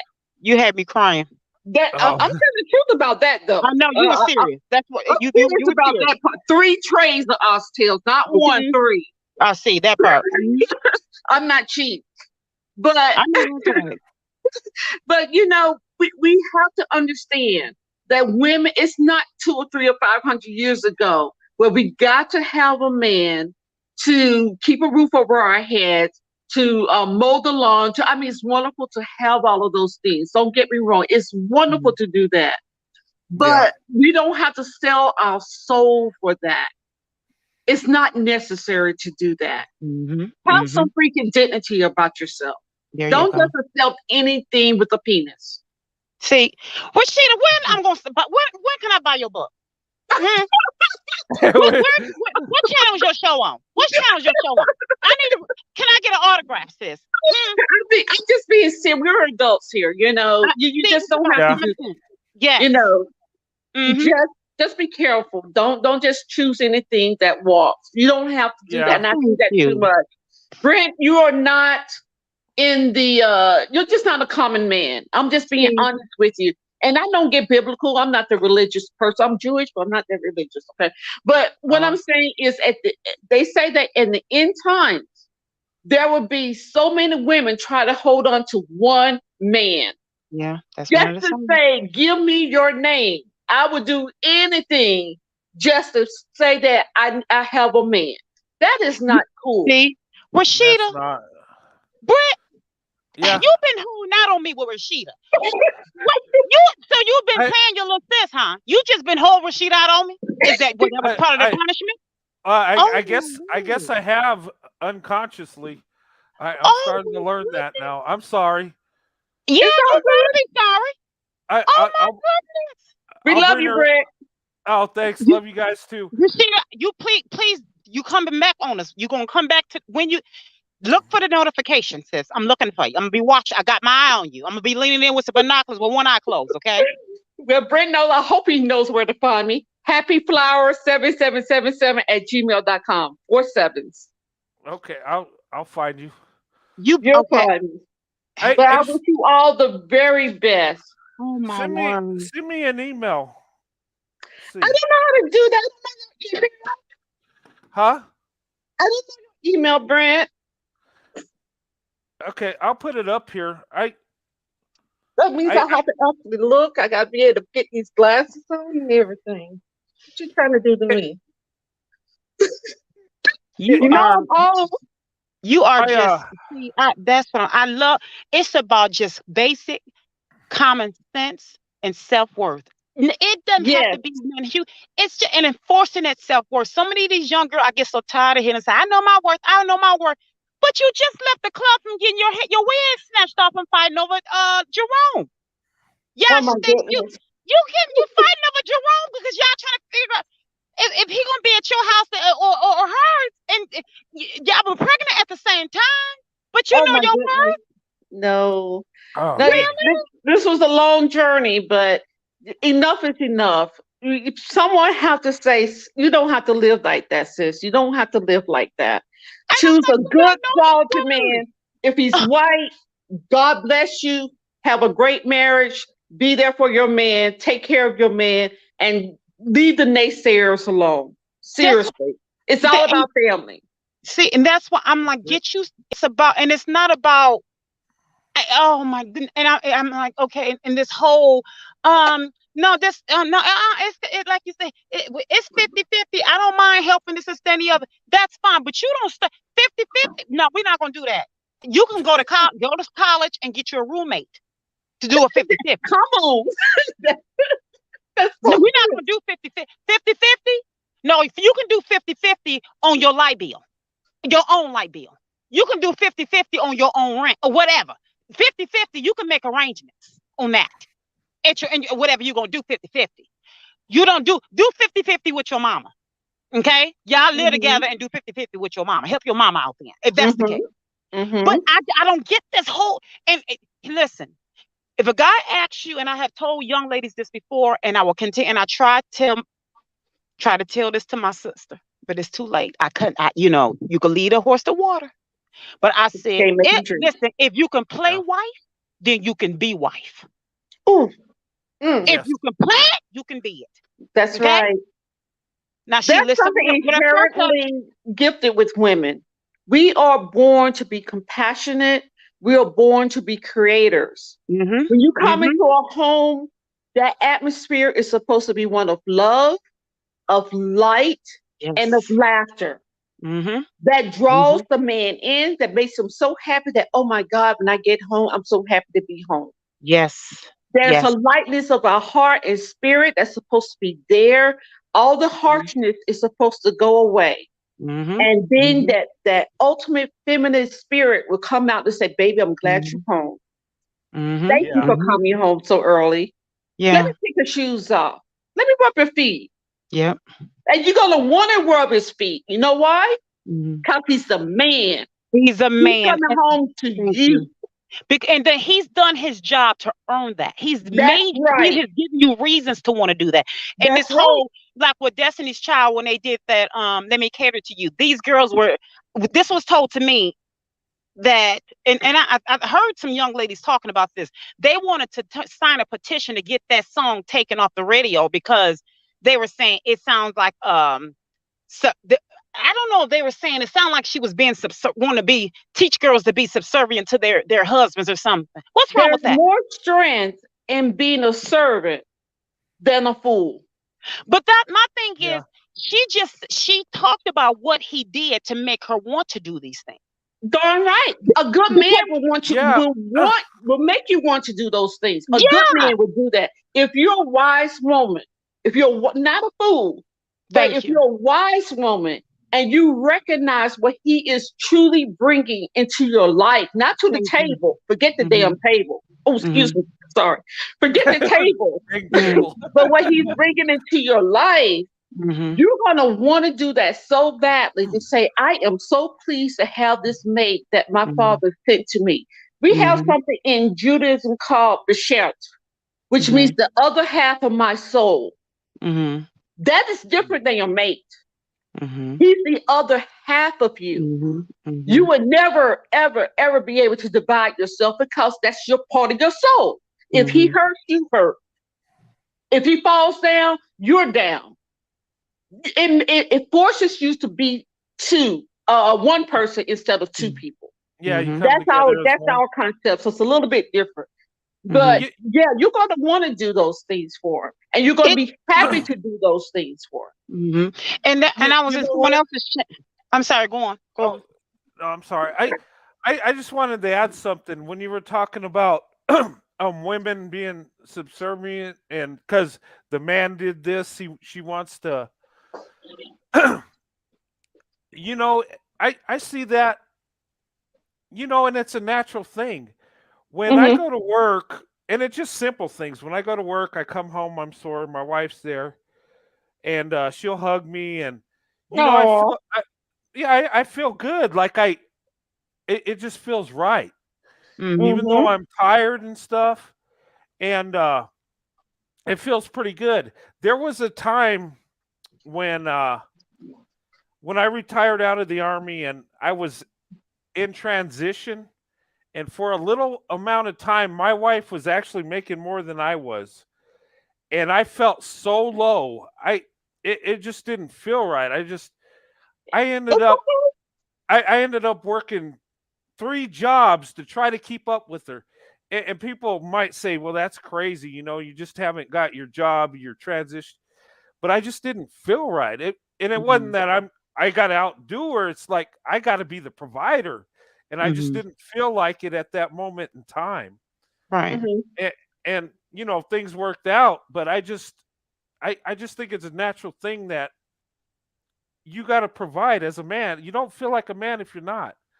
And some of these guys that hook up with these women that make more than them, it might seem nice, but when it comes down to it, you're not going to feel right. It ain't going to work. It just and that's why I hear what you're saying. I hear yes, Brent, to a certain extent that is correct. Because I hate to say this, there's a certain socioeconomic status I would not accept, not necessarily because he's not a good man. It's just that we have such a different of events and culture and things that I'm accustomed to that he may not be accustomed to, or may not even desire. And it has nothing to do with, I just got to marry me a rich man. No, I need to marry a man that's, like you say, just a little bit higher than I am. At your level, yes. And I tell guys this, I said, the woman has to be either at your level or below. And the reason is because you fit those traditional roles. And it feels natural. Like, I could be a middle-class guy or even upper middle class. I could be a wealthy guy, and I can marry a woman that's maybe lower economic class. Yes. That don't have nothing, and it'll work. Yes. Because I'm the provider, and she's, it comes together. You are Well, Boaz, not broke ass. Big difference. See that part right there. You said a But- boy. well, I need my Boaz, okay? The one with the fields. When I'm hungry, he got something to eat. Where I can glean from him, honey. That you know what I'm saying? Someone that's You gonna be able to go to gotta his break service. it down. You You have gotta to break go to it down, Brett. somebody can go to his service and say, make sure she get everything she needs. You see what I'm saying? Yeah, That's right. because Well- he owns something. Shoot, I didn't. And he made sure that she was fed. Notice what Yeah. he did. That man did everything right. He's He like, wait did. a minute. Let me see if I can find you someone that's close that can marry you. If he don't want you, I'll take you. You know, He Ruth set was it saying, up. you know why Ruth was gleaning. She was saying, "Oh, that's gonna be my baby daddy. I got this Naomi. Don't worry about it, Naomi. Wipe your tears. Don't even call her Mary no more. Don't call her Mary. Don't worry about it, ma. I got it. That's right. That's my baby daddy. He That's got it right. sold up. That's right. He got it And sold she up. chose well. She Yeah. chose well. So, Yeah. ladies, if you're out there, be careful. Choose well. Yes. Choose well. please. Yeah. Choose a man that has some bread in the house. That That's can what provide. Israel is. They went to the place that had bread. Yes. Yes.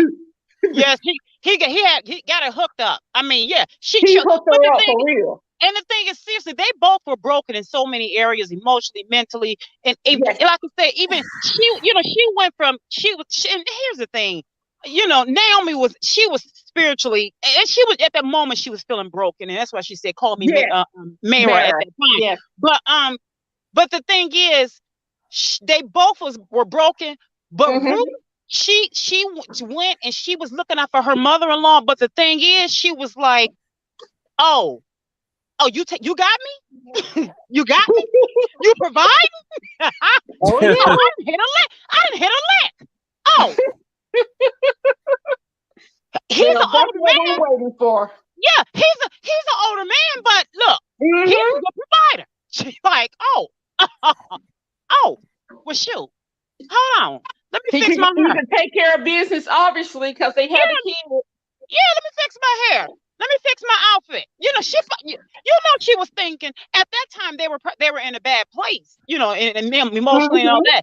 But at the end of the day, he used to provide and all that. He had his eye on her, but trust and believe, she was like, "Oh, I'm gonna receive," in more than one way. You want to marry me? You better believe she wasn't looking at it like, "Oh, this, that, and the other." No, he ain't. He might be a little too old. No. This woman was looking for a provider in every way, in every aspect of her life. That's right. That's right. And he did it. So many these younger. I'm telling you, it goes so much deeper than what meets the eye. Oh yes. Mhm. Oh yes. And look at what came out of it. Yes. Thousands of years we're still talking about it. Thousands of years saying that you chose the right man. Thousands of years saying you chose the right woman. She was a Moabitess, by the way. She was one that he wasn't supposed to marry, really, technically. But hello, Brett, that was for you. Technically, you weren't supposed to marry, but look at all the years that you guys have invested into your marriage. But he waited until she got her step together spiritually, and they were spiritually in alignment, and where they wouldn't bump heads. But he didn't judge her, and he saw more than what was sitting before him. He saw her beauty in every aspect. Every aspect of life, and that is what. But that goes to show that they didn't rush into it. They sat back and they vetted each other. That is what they vet. They dated. That is the purpose in dating. Is that let me see that? Let's see. That's what dating is for. Courtship, not diving into bed right away. Come on now. That's that. Let me see what she about. Can I receive him? Is he the one? Could he provide? Can he continue to provide? This money, would it go to his head? Is he going to use it as a weapon? All of that. Because see, at the end of the day, she had to say, "Okay, I will allow you." Well, back in the day, they had critical thinking skills because they had to have critical thinking skills. There it is. So it was about the courtship, the courting, and they took it seriously. But it wasn't about, "Oh, he got the bag so he can buy me this, that, and the other, and all that." Yeah, she was looking like he's a good provider, but he had to come with more than that. And of course, he was looking at, no doubt, she was younger, she was pretty. She was, he looked at the fact that she was humble. She was, she's taking care of her mother-in-law, her son. Her son is passing. This is her. He's looking at all of that. She's selling. She's and loving those her are considered qualities. Yes. But he Some was people say soft right. qualities, but it was qualities. It was actually a very good quality, because how many people actually look at the quality of a person? The first thing they look at, oh, look at the car he's driving. Oh my God, you've already lost the race. Exactly. Yeah. If you're only looking at, technically, what he can provide for you as far as physical items, then you've lost the race. Exactly. I hate to say that. Yes, and that goes to not looking at any qualities that he has. Right. And with this whole table thing, what you gonna bring to the table? Like you said, when you answer the, oh, I am the table, that goes back to the thing to what we were saying earlier. With women, we are the table. So your table stands like a stand. When you stand something still, you don't budge. You drop your bag right there and say, I'm the table. But what quality is your table? What type of materials is it made from? Because if you meet a quality man that's willing to provide and bring the goods to the table, how is your table going to stand? What materials are you made from? Because if he's a good provider and a good quality man, he's going to look for a quality table to put the goods on.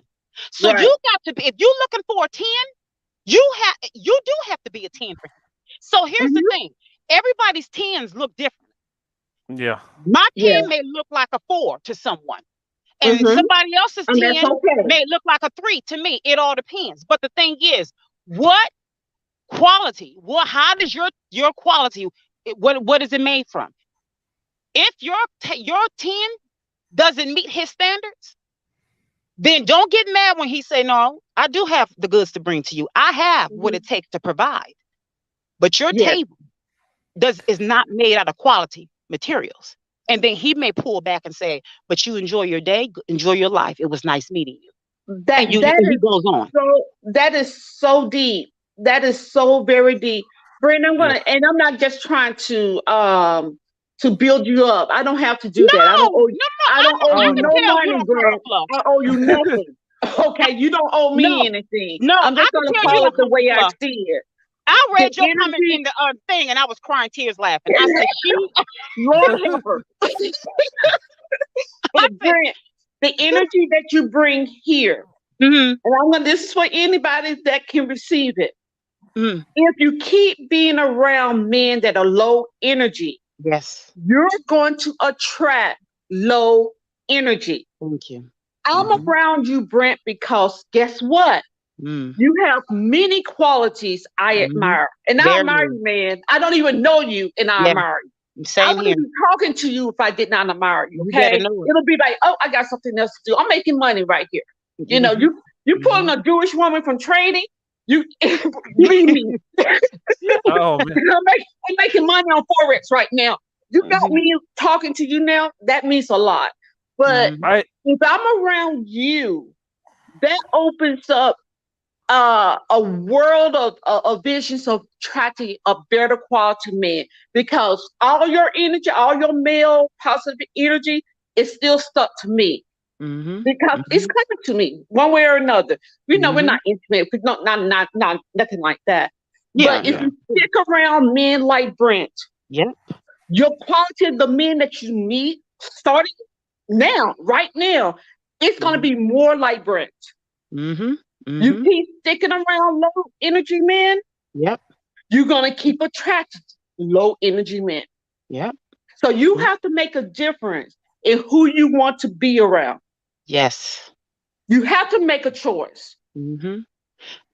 That association spoils you. And that scripture in 1 Corinthians 15:33, where it says, when Paul says, do not be fooled, but do not be misled. Bad association spoils useful habits. Because people will say bad association. No, he said, do not be misled. Because when you're around, like you just said, those type of people, you can be misled to think that type of unhealthy reasoning will start to make sense to you. But when you place yourself in good energy, in good spaces like this, and this makes Plant sense. yourself in good soil. Yeah. And when I said to Brent, that's that time he was like, it's crazy. I don't understand how they can think like that. I don't understand. It's not to be understood. That's why it's confusing. That's why it doesn't make sense. We're not supposed to understand that type of nonsense. It's not supposed to be understood. But if we circle ourselves, ourselves in those circles, eventually it will start making sense. We'll be like, oh yeah, it makes sense. Then all of a sudden we want to be sister wives. And all of a sudden, oh yeah, that makes sense. Oh yeah, I share. Yeah, girl, that's my baby dad. That's it. Yeah, my sister, she sleep with us too. No, it's okay. Then you be thinking, 10 years ago I would have been thinking like this. How did I get here? Because how did you get there? That's a good question. Truly. Oh man. Because we're all flawed. We're heavily flawed. So we have to, every day we have to get up and we have to extract. You get up and you fix yourself emotionally and mentally and spiritually the way you groom yourself physically. We have to constantly groom ourselves on the inside as we do on the outside, because if we don't, we are all a millisecond away from being just like the ones we're speaking against, and not in a judgmental way, but in the ones that are trying to get us to be on an unhealthy side. I know I always say, when they say never, it's true. Never say what you won't do. That's why we have to every day wake up and say, okay, what is it that I need to fix today? Not before you fix your hair, or your makeup, you shower and all that. I want to reach, I want to go up. And I always say, take your stance, but always evolve.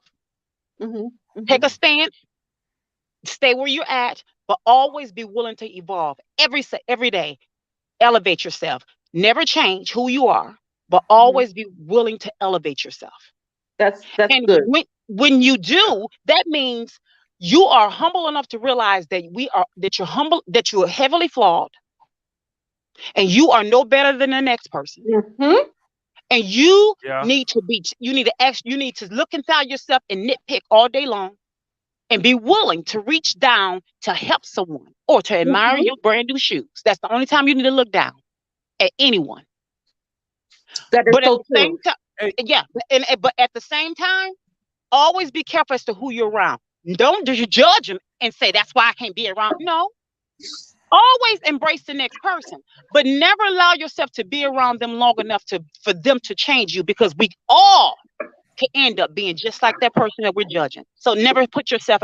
I pray I never look at the next person and judge them in a way of saying, "No, I'm better than you." Now I'm gonna call you out on your stuff, but I want to call myself out too. That's called accountability.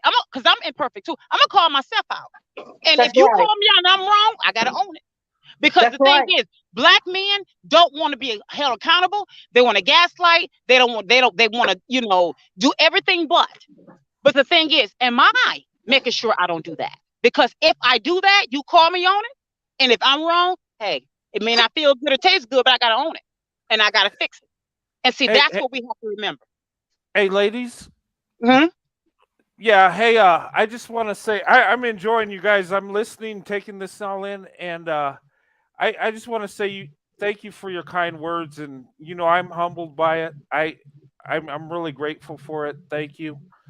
And I know we're talking about the misconceptions of interracial relationships and stuff. Perception versus reality and everything. But I wanted to add what you guys said earlier about bringing to the table. And yes, I want to say, and I believe this to be true.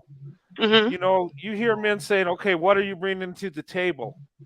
I believe as a man, if you come with everything, you're the provider, you're not. And I always say this, that the requirement for women, this is what I think they need to bring to the table. Number one, bring their love, loyalty, love and loyalty, and just be their beautiful self. That is all a woman needs to do. Yeah. That's it. Oh, no, he just turned Jewish. Did I? Well, no, but that is so very true. It's true. And So we don't have to compete with men. I don't want no, to have to compete with my husband to say, oh, I must do this or I must make X amount and get it down to the exact percentage. I just want to be a loving woman to a loving man. That's it. and That's my desire. you know what? I believe this to be true. As a man, if you're bringing everything, you're going to get everything. You darn Skippy. With the right And, woman, you sure will. yes, and it's going to benefit you economically. Mm-hmm. There you go. You're Cause going to I'm get cheap. more wealth and more love bringing everything than 50-50. And I made a joke. I says, well, a lot of guys are coming in with pocket change and a Burger King coupon to buy a steak dinner, and all you're going to get is a Happy Meal. Mm-hmm. But I mean, that's like reality what we're living, I'm because they sorry, that want to. was back in high school, Brent. Okay, what these guys offer these days. I see the memes. Are do you consider this a date? They got this big spread of French fries and pizza and 99 cents sodas, and a lot of Yeah, women are actually saying, "Yeah, that's a great date." I say, "What the heck is wrong with these women?" Mm-hmm. You know, Mm-hmm. that's fine when as you age. When you're a child, you think as a child. Okay. Mm-hmm. hmm That's fantastic for a teenage girl. When you become in your 20s and you're going to college or what have you, another thing improves at that time. When you become a mature woman, a hamburger, French fry, and a small Coke is not going to cut it. Okay. Exactly. How about that? It's not going yeah, to work. yeah. So you need to have a mature type of relationship, a mature type of person, Mm-hmm. and not just get the Happy Meals. Okay, that's Yeah, gonna tick a woman like me off, especially if I'm hungry. You just really messed up because you Mm-hmm. might get cussed out. yeah. Nothing personal, Brett. No. But what I was saying is, it would be like that, but that's what they're bringing to 50-50. Hey, That's Mm-hmm. I 50. got I got a little change. I got a coupon, Oh wow. but you're not. No I wonder don't I know. don't date. It's just a figure of speech, but it was Yeah. just that's how I kind of look at it. It's like, okay, you're trying Well, to no, get that's not a figure more. of speech. That's the truth because I hear it from Yeah, my girlfriends. you're trying to Mm-hmm. get more out than what you put in. Yeah. They want something for nothing. But that's not gonna Mm-hmm. happen over here. And my thing is this: my place it's my place. There's no spending the night, boo. You can't stay the night. You can't bring your energy into my place like that. Uh-uh. No, nope. We don't Netflix and chill over here. No. We don't Netflix and chill. Not here. I can do that on my own. Mm-hmm. And this guy, one time, this guy, it was a black guy, says to me, he says, yeah, you're looking so good, and this is the. I get so tired of hearing the same. I'm like, let me tell you something. I know I look good. Now tell me something I don't know. Hurry up. I need to hurry up because I'm running late. What is it? Wrap it up. Wrap it.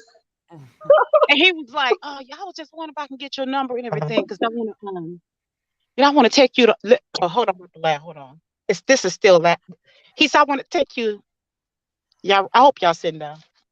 He said, I want to take you to Old Charlie's at Applebee's. Yes. Oh my Applebee's. God. Old Charlie's or Applebee's. Applebee's. Oh And wow. he was so proud of himself. I said, look at the little ting ting. He's so proud. He think he really has reached up. I looked at him. He said, I mean, you good? I just I carry all of my emotions in my face. For my whole life, even when I try to hide, I can't. And so I just stared, and it dawned on me. I went into. I think I fell asleep with my eyes open. And I had to like jar my. I said, listen. I said, I no, that's not. Oh, no. And my sister used to say years ago. She said, you just the things that you say. Can you just kind of can you kind of mince your words? I don't mince my words when I'm talking to the opposite sex, okay? Especially when I know he don't deserve it. I said, first of all, if you feel you man enough to come to me with that, then I know I'm woman enough to come and match you with that. I said, here's the thing. Do you think that these red bottoms that I had to work extra hard to get, you think I'm going to actually let them these red bottoms are not going to touch the carpet of old Charlie's and Applebee's. Besides, Applebee's have compressed meat. I don't even think the meat is real. I'm not eating there. Do you? I said, you know what? They make it in a oh my lab. goodness. They make, yeah, I don't listen. I said, I think that they get that meat. I think it's wood, wet wood. I really believe that it's just wet wood that's been compressed. I said, let me tell you something. I said, I'm not, it's not going to happen. Oh, you got a man? Nope, I don't. But it's by choice. But nope. And I'm not going to go with you. Oh, why? Yeah. I mean, why are you acting like that? Because for one, if you feel that that's you can come to me with something with that, something, you starting there. Can you imagine where it's going to plummet? If we get together and it gets stale? Can you imagine where we're going to land? Where we're going to land? Really, sir? I said, but listen, I gotta go. I'm gonna have. Well, no, I can't. No, you can't. I can't get your number. I said it's number sign Dark Diva, Dark and Dainty. That's what I said. Number sign Dark and Dainty 01. Well, what's that? I said my Cash App, and I kept it moving. That's my Cash number. App. Yeah. That's my phone number. And I'm That's done. a good number. Yeah. The Cash App number. That's my Cash App. Now, if you want to get in touch with me, Cash App me, and I keep it moving. I'm not wasting my time. Hey, Sunkiss, we just lost Rashida. She said she lost power. Oh, I'm sad. Yeah, that was a fun conversation. It's fun. I love her. Yeah, we'll have to have this again. Yeah, we must. But I love her. You can tell she's old school. You can tell that she's she's about her business in every aspect. I love that about her. I really do. But yeah, and should be, yeah. But yeah, I think men aren't successful because they don't give it their all, and they won't. And and I believe it. I think if you sacrifice for your wife and your kids, you'll be rewarded economically. Mm-hmm. And with love also. And I mean, I've always been financially okay because I've sacrificed, and it's always worked. Mm-hmm. And what's neat is when I retired and I got my job, everything just came together. Mm-hmm. And the neighborhood we live in, me and my wife, when we first got married, we said, yeah, we're going to live there, and we're living there. Mm-hmm. And and my wife, I've sacrificed for her, but she's brought the best out of me. So it's like like a give and take deal where we just we're just growing, Yeah. And but I'm just so blessed to have my wife, and I don't deserve her. She's but I thank God for her every day, though. That is awesome. That is so. I'm always talking about how you shout her out constantly and things of that nature, and then for someone to say, "Oh, yeah, you love black women, we get it," and all that, but they can't go on these because you are constantly saying how much you love your wife. Yes. But these same men can get up on YouTube and say how much they love their tennis shoes, or how much they love, sex, or how much they love all this nonsense, or tell the other younger generations how to try to finesse or flex on these younger girls to try to get their money without marrying them. Yeah. And I love saying how much I love my wife, and I say I love black women because I see the qualities that my wife has in a lot of black women, and that's what I love about them. Just their heart, just how they carry themselves, and just the loyalty and stuff. And I see my wife a lot of these women are like my wife, and I tell these guys that black women are a hidden treasure, Mm-hmm. and they got so much to offer, and it just blows my mind that black men don't see the qualities that black women have. I'm not saying all, but a lot of them don't. They don't see the blessing in front of them.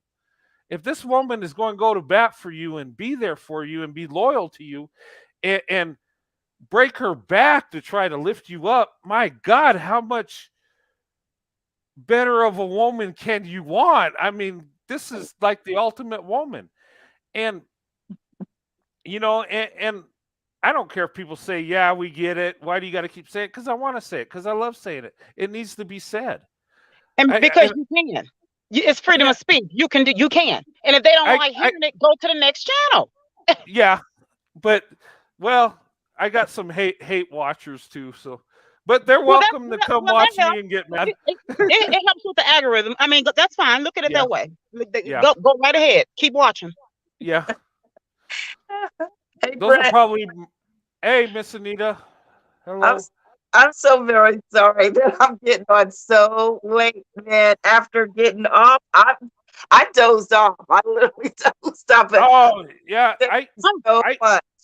I didn't even know I was going to go live. I just felt the urge to do it because that was on my mind, and I figured, I'm gonna go rant. And being back to work, I'm not able to do YouTube as much. The weekends pretty much is when I would do it every day if I could.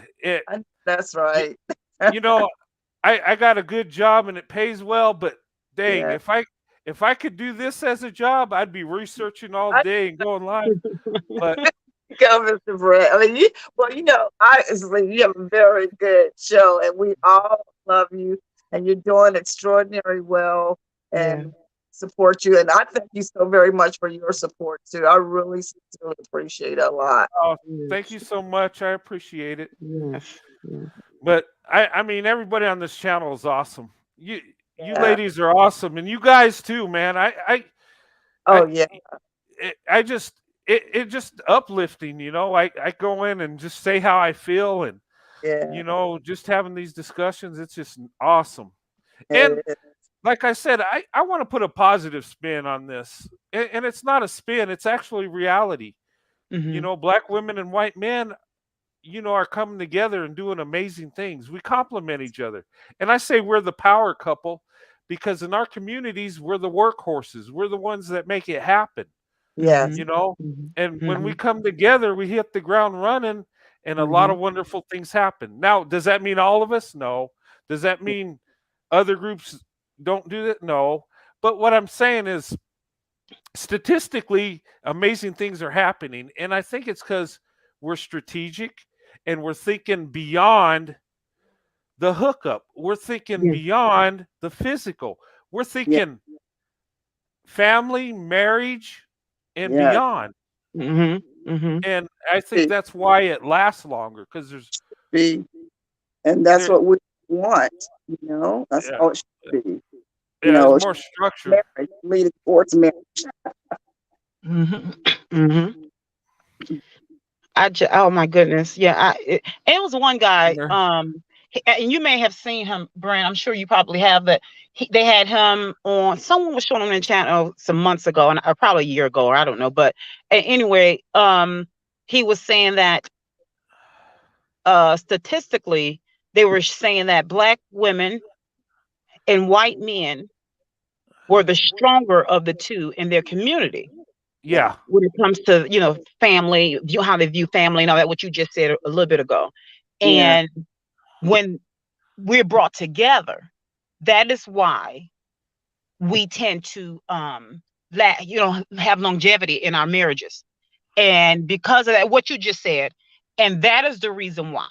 And everything that you just said, that's the reason why it's so successful. And of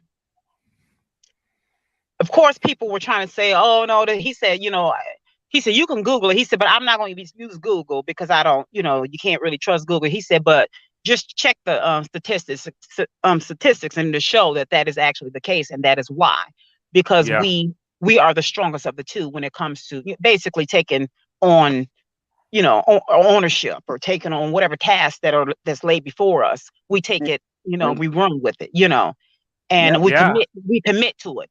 And I had never thought of it until he said that, and I thought, you know what? I never He's paid right. attention to that. And he was right. Yeah, I'm too on that 100%. Yeah, and two, we're expected to go the extra mile. We're expected to be the providers, if you think about it. So of course it comes together nicely when we're serious about each other. Then it it's all go. And when I married my wife, I knew it was going to be successful from day one. There There you was go. no doubt, and I've been right. I mean, but when we came in, we knew what we wanted and we just did it. Yeah. Now, was it perfect? No, we get on each other's nerves. We have before, but we love each other Human. more than our problems. Yeah, You know what I mean? That's just being a couple. That's been Yeah. a couple. Yeah. It's just everyday stuff. But I mean, we don't have very many problems at all. But what I'm saying is, we are human. When you live with someone for a long period of time, you're going to get on each other's nerves. Exactly. But anyway, I mean, it's been a blessing all the way. I can't complain. In fact, sometimes I'll get a little emotional and break down when I'm alone thinking about what I got. I'm thinking how blessed I am, and I'm just like, wow. That's beautiful, Brent. That is awesome. I'm not going to stay on you guys. I just wanted to hop on and say hello and say thank you, Mr. Brent. I appreciate your support. Thank you. I would have been on a lot sooner. Just that, like I said, I dozed off. As you already know, I was having some issues earlier on. But thank you for your support. I really had it not been for you. Oh, no worries. I didn't know I was going to go live. I just put it like 20 minutes before, and like I said, I got off a little early. I mean, it's late night now, but I just like, you know what? Let me go live and get in it, because I tell you, I go through the day, and when I get off super late, I want to go on, make a video, go live, and sometimes I just have the urge, but it's too late. If it's like 2 a.m, I'm not going to go live. I mean, I could, but it's okay, because like, you have a good, honestly, I think it's because of you and because of the support that you have given me. And I think the content that you provide is for Black women. You've all promoted Black women, consider your options, and I think because of you has helped me to push it along too. So I'm jumping right behind you, like, that's right, ladies, let's get it together. Step up to the plate. And I apologize, Miss I don't know your name. I'm kind of late in the game here. No, Sunkiss. It's okay. It's okay. Did you say Cynthia? Sunkiss. Sunkiss. Oh, Sunkiss. Sunkiss. Yeah, Miss Sunkiss, you was on the show early. That's right. I'm so sorry. No, you're fine. It's enough room for all of us. It's okay. Yeah. Yeah, I'm sorry I'm so late though. I literally, you guys, I'm not kidding. I think after all of that technical stuff, I think that drained me. I laid down for just a few minutes and fell asleep like that. I literally meant like that. Then I woke up, oh no, I didn't miss Brett. You know what, Miss Anita? I think if you had a laptop, I think that would work better, because I think you're getting disconnected with the audio. Yeah, I think you're 100% right, Mr. Brent.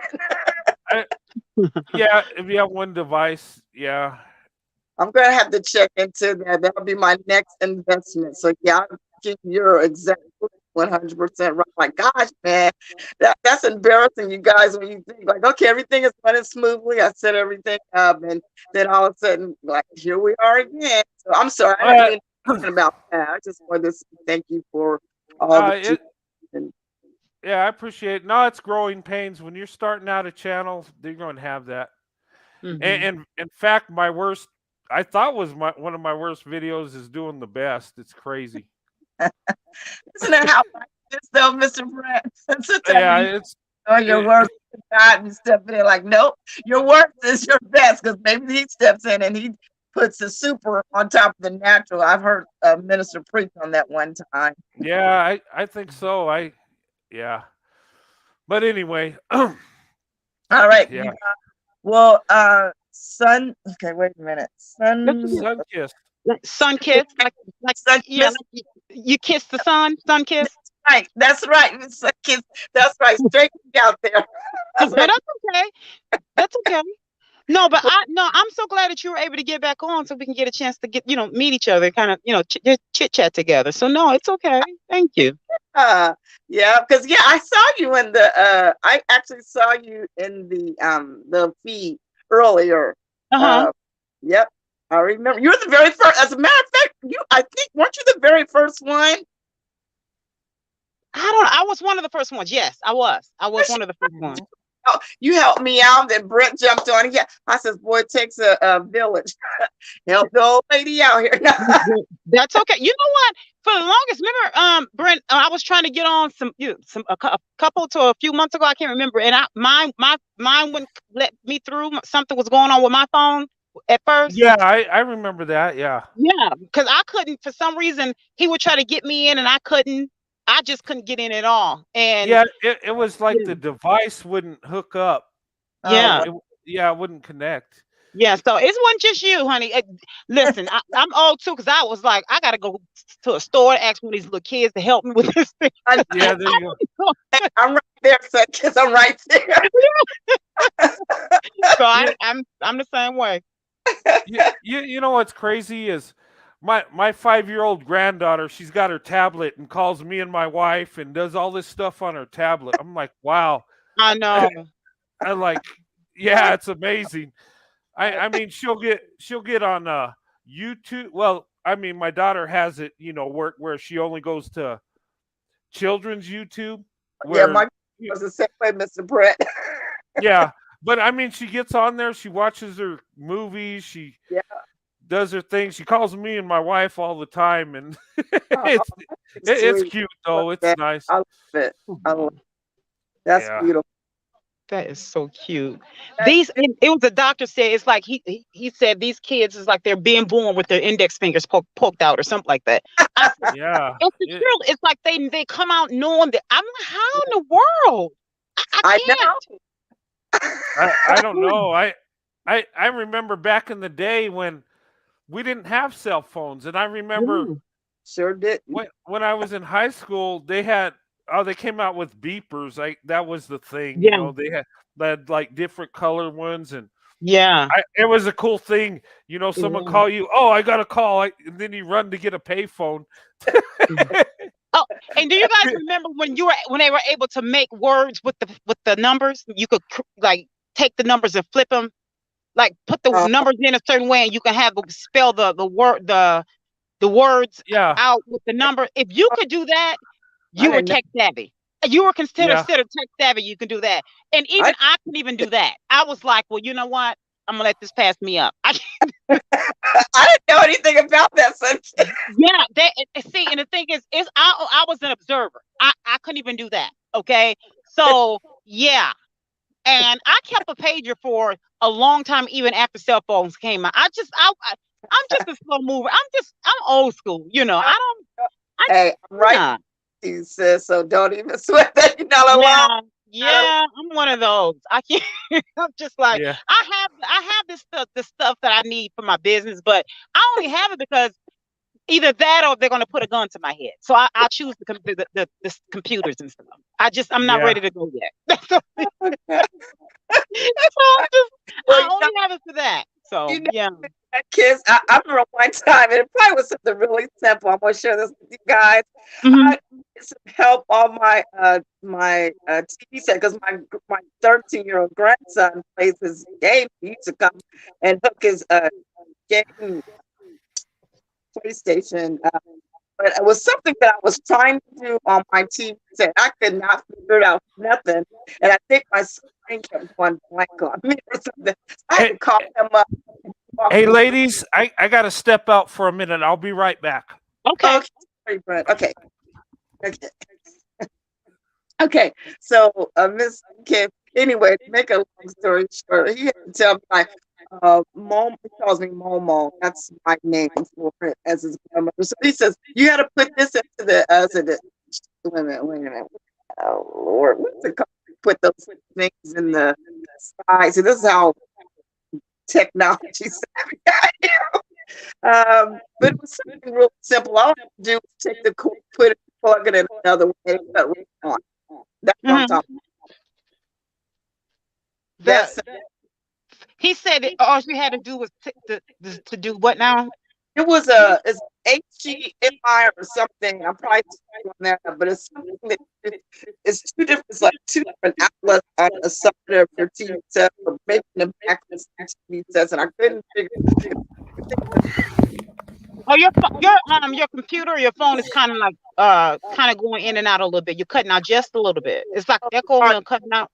Oh, sorry Oh, about okay. that. Well, I'm holding Okay, I'm back, ladies. Sorry, Okay. I just been drinking tea and it's going through me. Oh, okay. do that. Okay, I can hear you now. I was able to hear you better now. You were saying that. Oh, I was saying, okay, it's okay. Well, something that I was trying to do.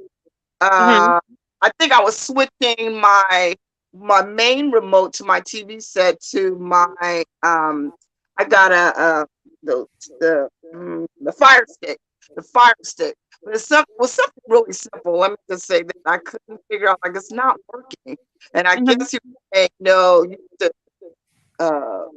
to take the one cord out and put it in, where's this I don't know the name of it, guys. Oh Lord. Anyway, Was it a cord? yeah, it was a cord. So I think to get it going, to get my screen up again, it was simple as just changing the outlet. I had it the wrong outlet. I caught myself trying every way, but apparently I didn't do something right, and he had to help me through that as a result. It was something really simple. It threw me off. I think I'm so used to like and it cuts my what you're supposed to do. You gotta you take you gotta You're kind of cutting out, Miss Anita. oh sorry. I'm sorry, guys. No, it's like no, you're fine. Yeah, it's okay. Okay. Yeah, And you know it was what, Miss Anita, if you got like an HP computer, because I bought one at Walmart and it wasn't that expensive, and it had a real nice camera on it when I first started doing YouTube. okay. And I spent a couple $100, and it was really nice. It live streamed nice. The Oh, camera was good quality. okay. Maybe if you get something like that, because doing a tablet and a computer, and then that way it Yeah. comes with the webcam on it, Yeah. and We check that way. into I would definitely look into that for real, because yeah, I'm getting so tired of this. You have no idea. It's been very frustrating. Yeah, don't let it get to you. It's just growing pains. I started out with just my cell phone when I first started doing videos, and then I got a GoPro, and then I saved up some money, got me a nicer computer, and then I got a Canon EOS All right. M50. That thing is nice. Oh, It's good for doing videos on the go and stuff. yeah. But yeah, a little at a time. But if you get you a nice little HP computer, it'll do nice things, and I think it'll keep it from cutting out on you, so you don't have to come in and go back in.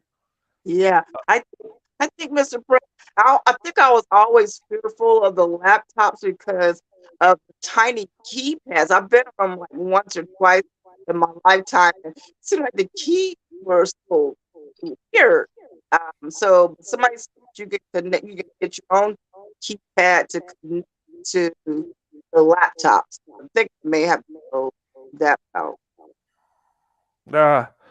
Okay, but I mean, it just works. It'll work nicer for StreamYards and stuff, so you can stream your live show and without interruptions and stuff. No, I believe you. And I'm definitely gonna do it. That'll be the next project to And then invest in. plus you can add like a camera to it or a microphone later on, or use headphones like I do. And Okay. this is great because if you like, I use it a lot because my wife or daughter are watching TV, or if somebody's over, it drowns out the sound, so you guys ain't hearing the surrounding noises. You're hearing me, and Right. plus I'm listening to you, and it works nice too. Very good. But yeah, I mean, just add on a little at a time, Mhm. and then it's more enjoyable. Then you ain't got to worry about, okay, is this going to go out or No, this last night was the worst. Honestly, that's why I fell asleep. Well, I was already tired to begin with. I'm gonna be honest with you, but I think that stressed me out so much. I just had to lay down, and I thought I was just gonna lay down, honestly, for just a few minutes. And I just woke up like, oh no, there's Brett. I missed most. Oh, why are you apologizing to me? You don't have to watch it. I didn't even announce it. I just decided to go live. Yeah, but I wanted to support you like you supported me, and I'm thinking, oh man. Nah, it's all good. Miss Anita, you have a channel? I want to support you. Yeah, What's the yeah. name of your huh? It's yours truly, Miss Anita. Yours truly, Miss Anita. Okay, I'm gonna have to let me write that down while I'm out. Hold on, I want to write that down so I can go make sure I get to it. Okay. I will definitely get over there to support you. Well, the first 15 minutes is kind of choppy, just to let you know. No, that's okay. But thanks to Mr. Brett, I tell you, Mr. Brett, you came to my rescue because remember people asked, "Can you hear me? Can you hear me?" And Mr. Brett was, and you were at work at the time. Yeah, I can hear you. So Yeah, I appreciate that. I was at work while I was watching. Well, I wasn't. I was listening to it mostly because I can't just watch it because I was Right. at work. But I Yeah. was listening, and Yeah, that helped me out a lot. A it, lot. it was a nice show with you and Miss Steele. I mean, I In enjoyed it. It was a good show. You guys did it awesome. You know. spite of the And, first 15 minutes where I botched it with, with the technical issues. Yeah. Other than that, I think it turned out. yeah, no, it just as you go as you go further down, you get better equipment. You'll have and you won't have to worry about that stuff. Oh, Don't worry well, about it. You're just starting out. I mean, uh, I'm I definitely I think I'm definitely gonna check into the laptop situation. I definitely need to do something because you're right. I can't keep doing this. This is like a bad look right there. It's a bad look. Yeah. But, oh hey, thanks Corey. I appreciate it. Corey's sending me a book. See this jersey? I'm sending this to Corey. oh, oh, Oh, okay, that's Yeah, nice. yeah, that's nice. yeah. It's nice. Well, So Miss and Miss Sanchez, I'm not gonna stay on you guys, but I'll probably jump back into the live chat. But I just wanted to say hello, and I just want you to know I sincerely appreciate you. And you really okay. meant Yeah. Miss Anita, Brent doesn't realize that he set the bar. He set yes, the bar for a lot of us. He doesn't realize that. He really doesn't realize. Okay. ma'am. Yeah, Yeah. I told him, I view him as a big brother, and really, big brothers are needed if because yes, when they walk the fine line for us and actually live up to the standard yes, that needs to be set in a healthy way, yes, then it shows that it's doable, and it's not. It's always you have so many that are out there saying that they gaslight us and say, oh, that's just unreasonable, that and it's no man that's out there that fits that standard, that can live up to that standard, da, da, da, da. And so when we see the Brents out there, we say we're reassured that yes, it's possible, because if a woman can live up to that, then a man definitely can do it. And so when we see the Brents, we think, okay, we're reassured that it's possible yes, to yes. to wait. Mm-hmm. Yep, I agree. Well, thank you so much. I appreciate that. You're welcome. I do. Oh, All right, Yeah. you guys. Well, I will all right. see you later, Mr. Brent. Okay, and All sometimes right. I'm looking for you. Sometimes Oh, Mr. Brent, I think I told you to. Well, you already saw, but Mark is going to be on this Saturday. So if you're available, you come in, hang out with me. Okay. I got to work Saturday, so I don't know Oh, what well, time. And listen. I'm doing like a part 2 to this Saturday. Okay. And then Sunday I'm going to have a panel on the barriers of interracial relationships with black women, white men, how to break down those barriers. Yeah. I'm definitely And gonna. I'm You gonna trying to have get that? yeah, I'm trying to get one more guy on there because I want to get a perspective from the men and women, you know. Oh, that's great. What time, Brent?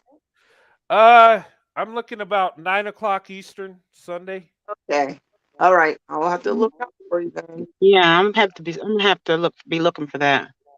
Yeah, and what I might do, because I got so many people that want to be on the panel, I might just have the panel and maybe rotate people. I'll probably do that Yeah, that and give might be. everybody a chance to come Yeah, on.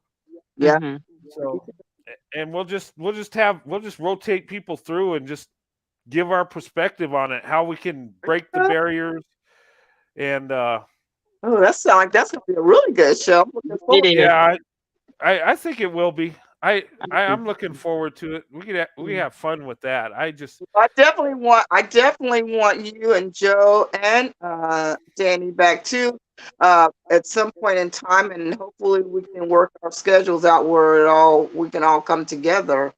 If Yeah. you're that.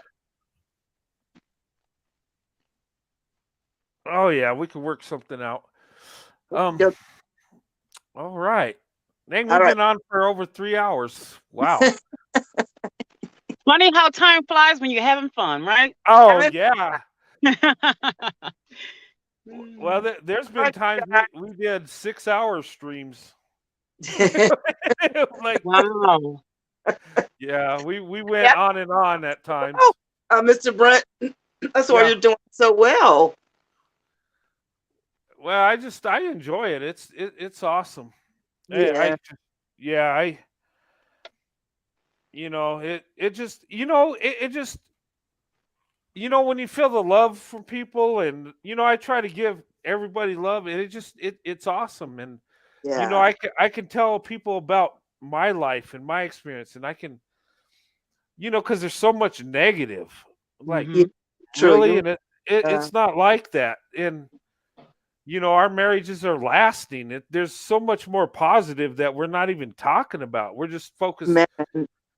And that's on why the we come to your show. And that's exactly why we come to your show, to hear the positive. oh Mhm. yeah yeah Yeah, but, there's so many out there that are trying to splash blood all over the black woman with the white man, you yeah know. And Yeah. to hear something refreshing to say, no, to debunk all of that. And yet and you're saying, but this is how we feel about you, black women. And to hear that coming from the horse's mouth, to hear it coming from the source, it Yes. is so refreshing. And I will not turn into Yes. a wimp while I'm on this show today. Yes. I will not turn into a wimp. But it is Miss, so you refreshing. know, It feels tonight. so good.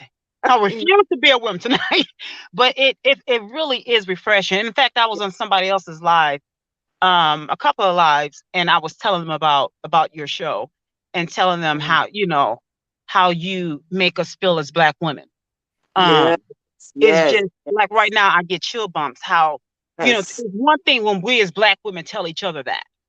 Yeah. I mean that feels good. You Yes. know, to mhm, rub shoulders with another black woman and say it's okay. Yes. You know, Yeah. and that will always feel good. But it's different when you hear from a man. To hear from that man, you know, And to hear, snap, you know, snap, to hear that, to hear that baritone. snap. Yes. Yes. yeah To Yes. hear it in baritone is totally different, you know. Yes. And Man. so that that really, I mean, that really resonates. So that's why I think, you know, we heard it our whole lives, you know, black men saying they don't, no one else wants you. You know, the white men don't want you. You know, Asian men don't want you, and we really believe that. Even the strongest of the strong black woman, we really think, well, maybe they don't, because they don't look at us. You know, maybe they don't, because we walk into a room, they don't notice us. And then now we hear non-black men saying, well, we do notice y'all, but we thought they, you know, black men on our jobs or when, you know, in schools and all, they said that you all didn't like us. You know, that, you know, we weren't your type, and we thinking, oh, so they told you all that too? Well, they told us that you wouldn't. So now it's like, oh, okay. So when we hear you all saying that, no, that's not true, we are attracted to you. And now to see what, you know, the non-black man noticing us, to when I walk into a room and I see one noticing me and checking me out, I'm going, okay, I see you. Hey, well, let me put on the closet, you know, or whatever, you know. I'm putting my lip gloss on. You know, I know exactly what you're talking about, Miss Huntress. You noticing me? Oh, I'm noticing you too. You know, so we're more confident. We're more confident with each other now, because it's like, again, we have social media saying you all do like each other. Yes, you do. It is not true. But what the black man has been telling the both of you all, you know. And so to hear that, now we're more confident. But now to hear so many black guys or white guys saying this, now we're seeing these younger generations saying, these cute young guys saying, we love you, black women. We love you, black women. And it was just, I had tears in my eyes. And I saw these little young black girls saying, we love you too, and all that. And I see, when I see these younger interracial couples together, young, you know, high school and college, but it just warms my heart. They don't have all that fear and all the stuff, the dumb stuff that we deal with in our era. You know what I mean? Yeah. So I really admire them a lot. They're fearless when it comes out there. Like, they're not studying what other people thinking. That's really really gotta have. Yeah, and that's what it is. It's stuff. It's black men's stuff. It's their stuff. It's not. It doesn't belong to us. That belongs to them. And we're putting it back where it belongs, with them.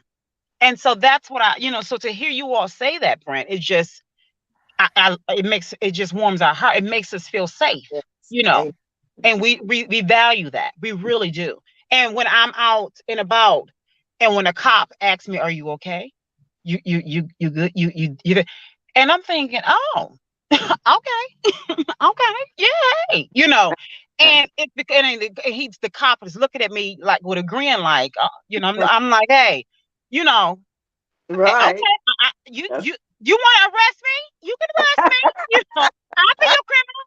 I'll be your criminal. You know, but it's things. So now again, it's no longer, it's not foreign anymore, and that is because of you all. So continue to continue to sing it out. You know, sing it loud. I'm going to sing. I think, well, not tomorrow. Saturday I'll be singing, and then Sunday, of course. Yeah. Oh, yeah. Please handcuff me.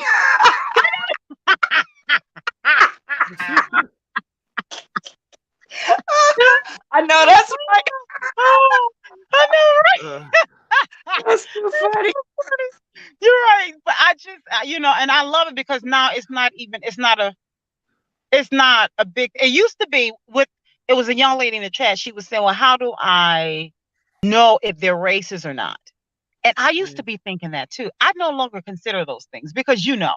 If you look, you know, you kind of like, you know, kind of catch their eye, they catch your eye, and you just go, hi, how are you? And you keep going. You don't have to step outside of your femininity. You just go, hey, how are you? They hi. You can tell. You know. I get what you're saying, Miss Sunkiss, but see, here's my issue. My thing is, my vision is so poor these days. I'm thinking, if they are looking my way, I wouldn't, if they better get up in my face. Like, I've got to get up so I can see you.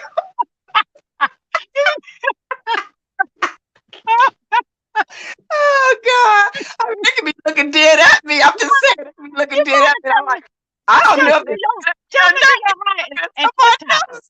to do your eye and tactile. That, you know, to put this to sign in your hand so that you'll know if they're racist or not.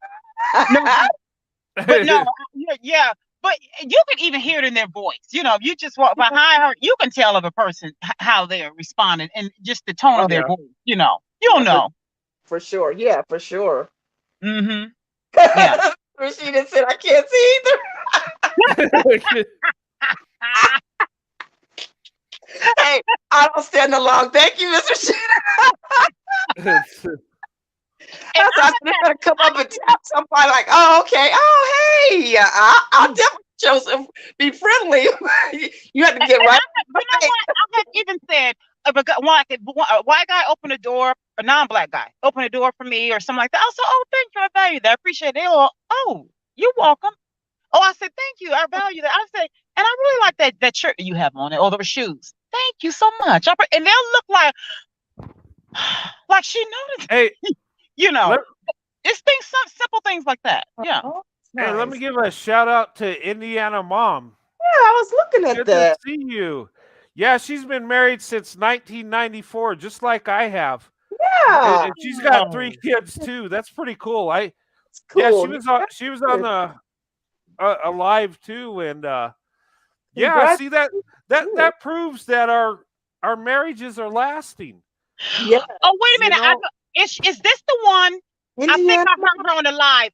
Okay, her husband owned a trucking company, and she got it when her son was he was 4, and he's leaving it to his now son that's a CFO, and he's not. His son is going to be the CEO, and then the son-in-law is going to be the CFO. Wait a minute. Okay. Do they live around in the Amish area? Am I getting this right? I don't know about the Amish. I don't know. Indiana Mom, you can answer that. Does she call her husband Tree? Does she call her husband Tree? Because I have been. Yeah, I think so. Oh my God, is that it? Is that her? Yeah. Oh, is that okay? Hey, Indiana Mom, you want to come up on the thing? I have been literally playing that. I was literally crying when I heard her. And she says the hardest thing for her to remember is the code that her husband changes every 3 months. If she listen, I cried listening to her. I cried. 600 people at her wedding.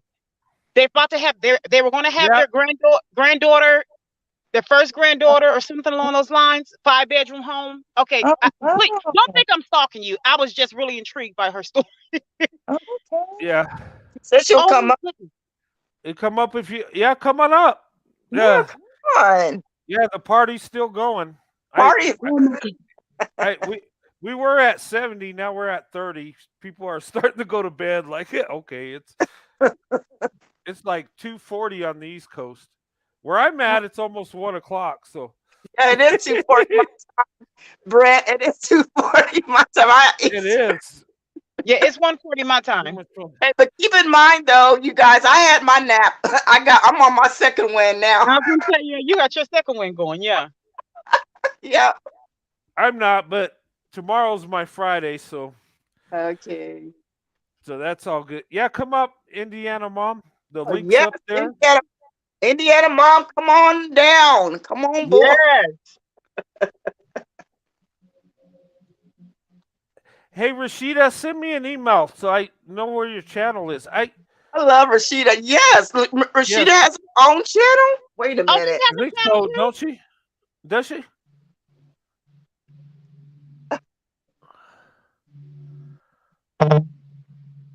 Oh, what happened? Uh-oh. Oh, there she is. Indiana Mom, good to see you. Hi. Hi. Oh, hello. Hello, everyone. How are you doing? Good. How are you doing? I'm amazing. And yes, my birthday, I turned 51 on the 23rd of January. Oh, okay.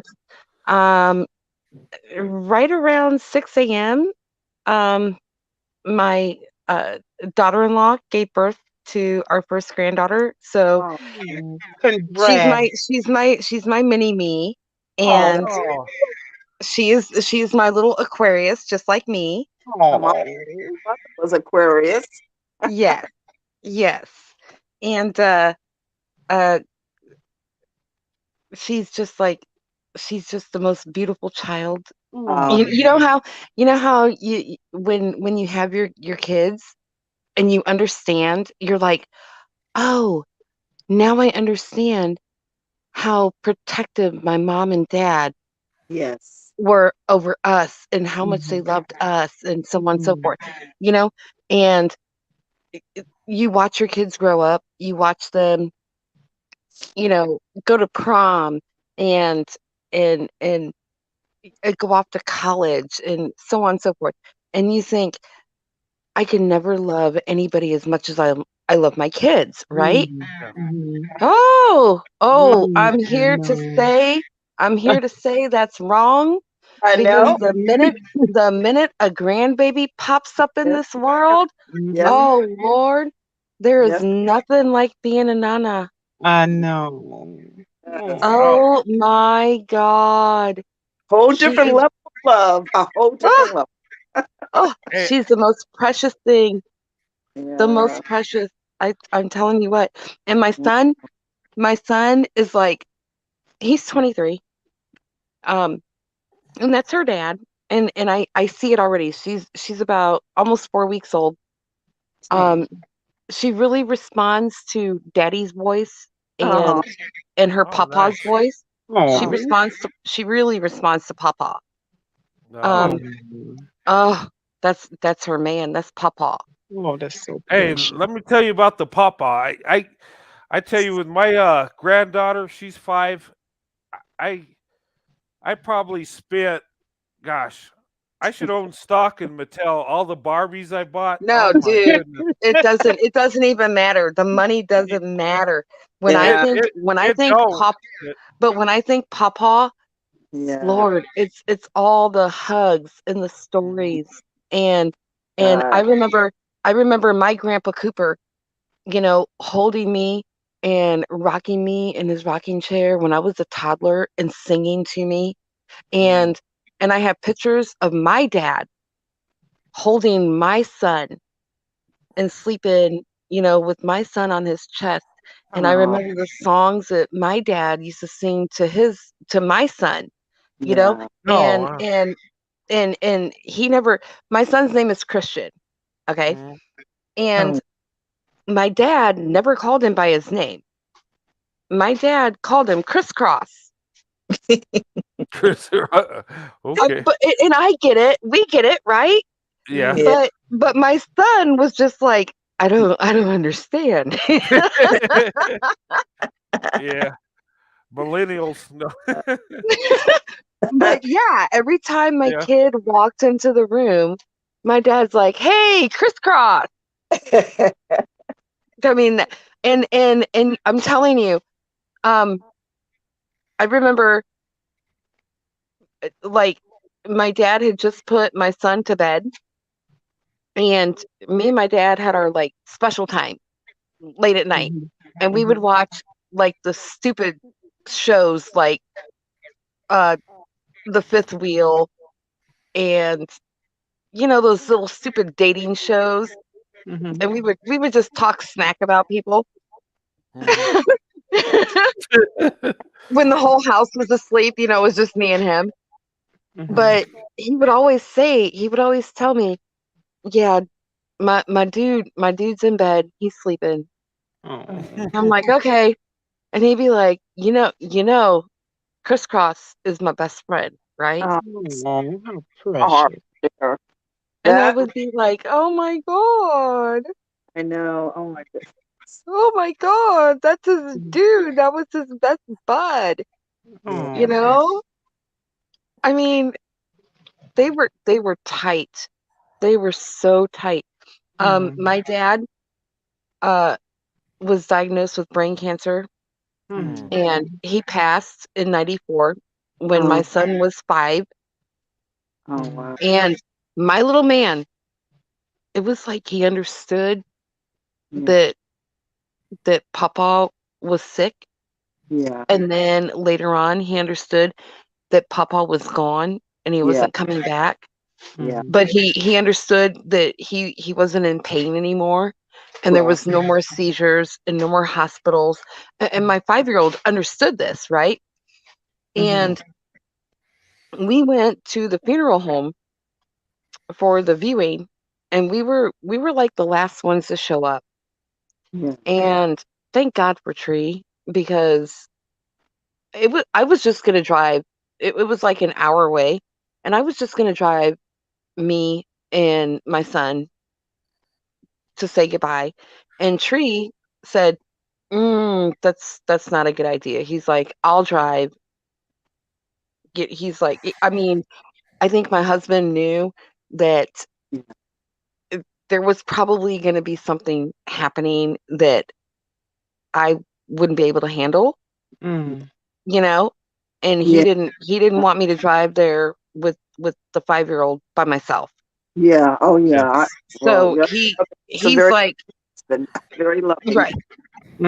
Right. So Tree's like, no, you're not just like jumping in the truck and going off with, no. He's like, let me put my jacket on. I'm gonna drive. Yeah. And I was like, okay, fine, whatever. And we went to the funeral home, and we were the very last ones to view it before the funeral the next day. Okay. Yeah.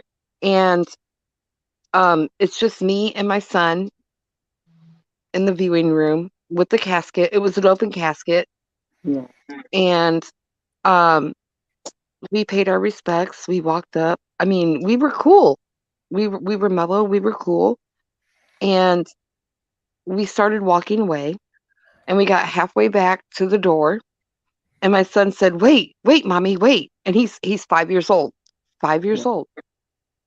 And I was like, okay. And he ran back to the casket, and he reached in his jacket, and I didn't know he did this. He had this like little puppy dog, like a fur, not fur baby, but what do you call those? Furbies. No, not a Furby. Yeah. It was those little Beanie yes, Babies? Yeah. yes. It was a little dog, a little beanie baby. Mm-hmm. It was like a little puppy dog, right?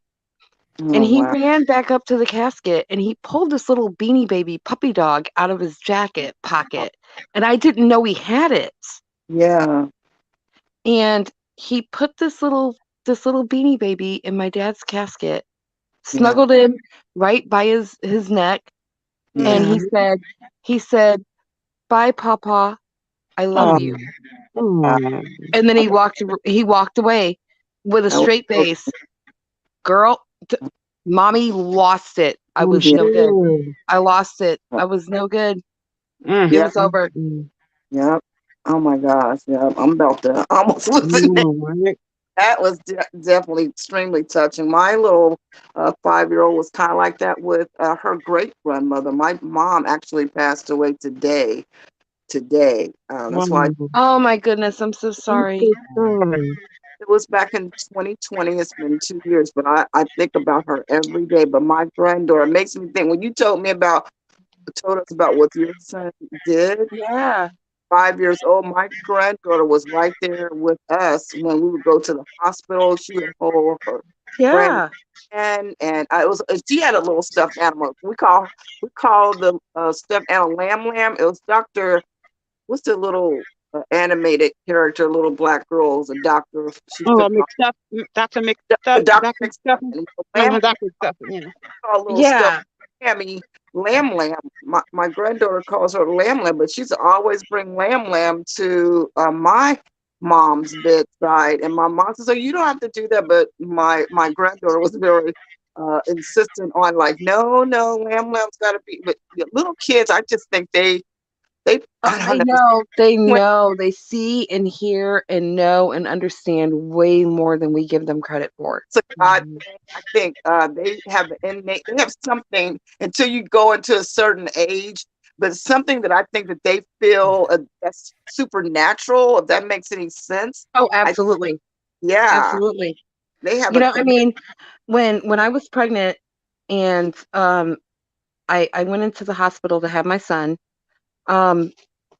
My dad, the day that I had my son, my dad showed up with this teddy bear, and it's this teddy bear that has like the pajama gown, and the floppy hat.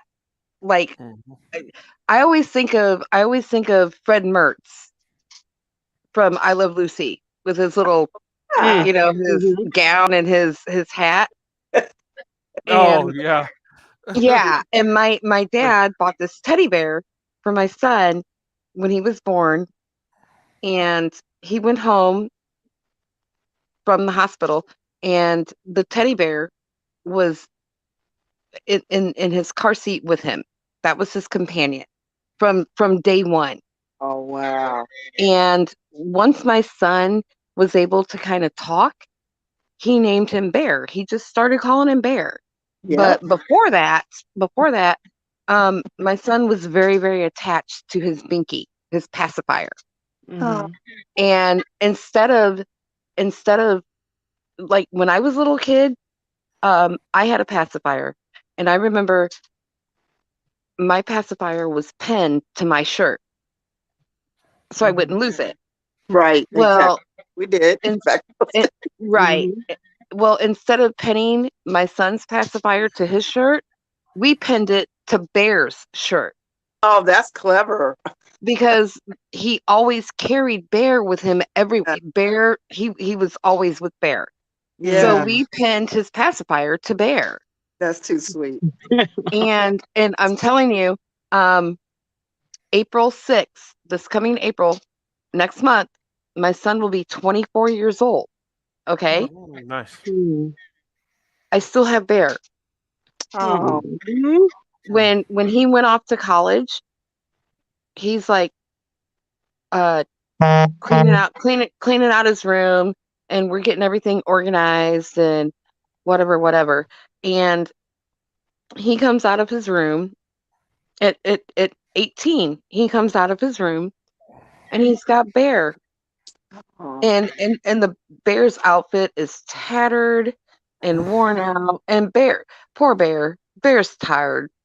He's tired. Hey, ladies. I'm sorry. I got to go to work at 5 in the morning. It's 1 o'clock in the morning. All right. Oh, but hey, I'm glad you came on. Thanks for coming on, and congratulations. Yes, Oh, thank you. My Her oldest name's son- her what's name's name? Alicia. Alicia. Okay. Yeah. Okay. It's your My daughter's about to go in labor anytime. So oh my goodness. that's going to be our second granddaughter, and her name's going to be Naomi. Oh my goodness. Naomi, how about Yeah. that? Yeah. So exciting. Oh my gosh. Excited Yeah. too. Wow. It's like she's named after my son-in-law. Yeah. So yeah, because my oldest daughter was named after me. She's like my junior. I got a junior that's a girl, but Okay. but I put my name into her name, so Right. I couldn't give her my name because she's a girl, but she's got I put every letter version in of my it. name. Yeah. There you Right. So, but Well, yeah. I mean, both of our girls will be in college this summer, and we're leaving the house and the business to our son and his wife, and Okay. we've been approved for an RV, and me and Tree, we're jumping on the RV and we're hitting the road. We're leaving the house and the business to the kids, and That is Oh, awesome. I'm telling you, your story, your life story. I was crying. I was like, "This is what I'm talking about right here." I cried. I saw. I was trembling, No. and I have told as many people that will listen since I've heard it. And Oh, I awesome. just I'm telling you, that's what I'm saying. The Brents and the trees, and I said, I wonder if she has some extra trees in her forest. I need a tree from that forest. I just need a tree from that forest. But Well, we call him Tree because first he's of all, he's a big his guy. first name his first name is actually Forrest, Oh, how about that? Oh. Okay. Oh. which has nothing to do with his nickname. His nickname is Tree because he's 6'5". Yeah, you were Oh saying yeah, that. How about that? That worked out. Yeah. that's Yeah. a big guy. Oh my Yeah. goodness. Yeah. But Now- And Christian, CJ's 6'5" too. Our son, he's Oh the same wow. height. wow. He's tall like Dad. Indiana mom, how tall are you? Just out of curiosity. Me, I'm 5'6". Oh, I thought that was interesting. I But- remember that. I saw you just put the numbers around. I said, "How about that?" But I come from a big family, and all of the boys in our family, they're all over 6 foot. wow. All my uncles. I'm the second oldest of 12. Wow. Oh wow. My dad is the baby of 14. Um, So we come from a really, really big family, That's and all the boys got that tall gene, and they're all 6'3", 6'4", 6'5". I have an uncle that was 6'7". I have a cousin, and he's 6'3" or 6'9". now my son is okay. Any more trees? You know, Okay. I mean, yeah. My cousin that's 6'9", we Yeah. call him Tree too. His Oh, nickname is Tree. Oh, You know, wow. so but all the girls, we're all little. I'm the tallest girl out of everybody, and I'm like 5'6". wow. All Oh, of us girls, we're all little. All the guys are super tall. and us girls walk around going, "What the hell happened?" yeah. That was amazing. But you have to get back on one day, and so we can, when it's earlier, so we can have more dialogue. This is so. I'm so glad I got a chance to chat with you. I really am. So Well, your I mean, story was so Yeah. my inspiring. son, Hey, my thanks for son, coming on. Oh, my sorry. son wanted to start like a channel for us family, for him to like post stuff about the new baby and the business, and Oh, then me and his dad would be posting stuff from on the road, and Oh, okay. his sisters would post I'm going to his say, sisters sorry his to little interrupt, sisters but would post like I'm going to say my goodbyes. yeah, and his little sisters, his younger sisters would post like college life and what's going on at college and stuff, and it would be all on the same channel. Oh, You know, okay. just a family thing, you know. yeah, like a family affair. That would be nice. Well, Yeah, you keep us and posted. You keep us with my posted. son being the like technical genius that he is, he would be the one in charge, you know. Oh, nice. Yeah. Right. Keep us posted, okay? And Yeah. like I said, call me when it, sooner, earlier in the show, so we can have a chance to talk more. That we're very happy for you all. Thank you. Yeah, and I appreciate congratulations. it. Yeah. Thank And you so much. glad you came on. It's good talking to you. It Yeah. is. I love That's talking awesome. to you guys. You guys are awesome. I love you. Yeah, same here. We love you too. So All right, yeah, big we're love looking to you forward too. Okay, well, like I said, congratulations. And hopefully we get a chance to talk soon. Okay, you guys have a good Yes. night or good morning. Yes. Okay. Thank All right, you. you too. You too. Okay. All right. Bye All right. now. Bye. Bye-bye. Okay. Sorry. Jade asked what the show was about. Well, it's about interracial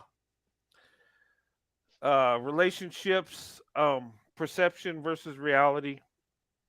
We got off topic, but that's good. Indiana mom celebrating being a grandmother again, and it's good that to have family discussions too. That's always awesome, and that's what went on.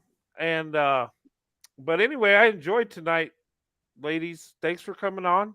Yeah, I enjoyed it too. Thank you. Thank you. So, when is your next the next show is going to be tomorrow or later on today, or is it going to be Sunday?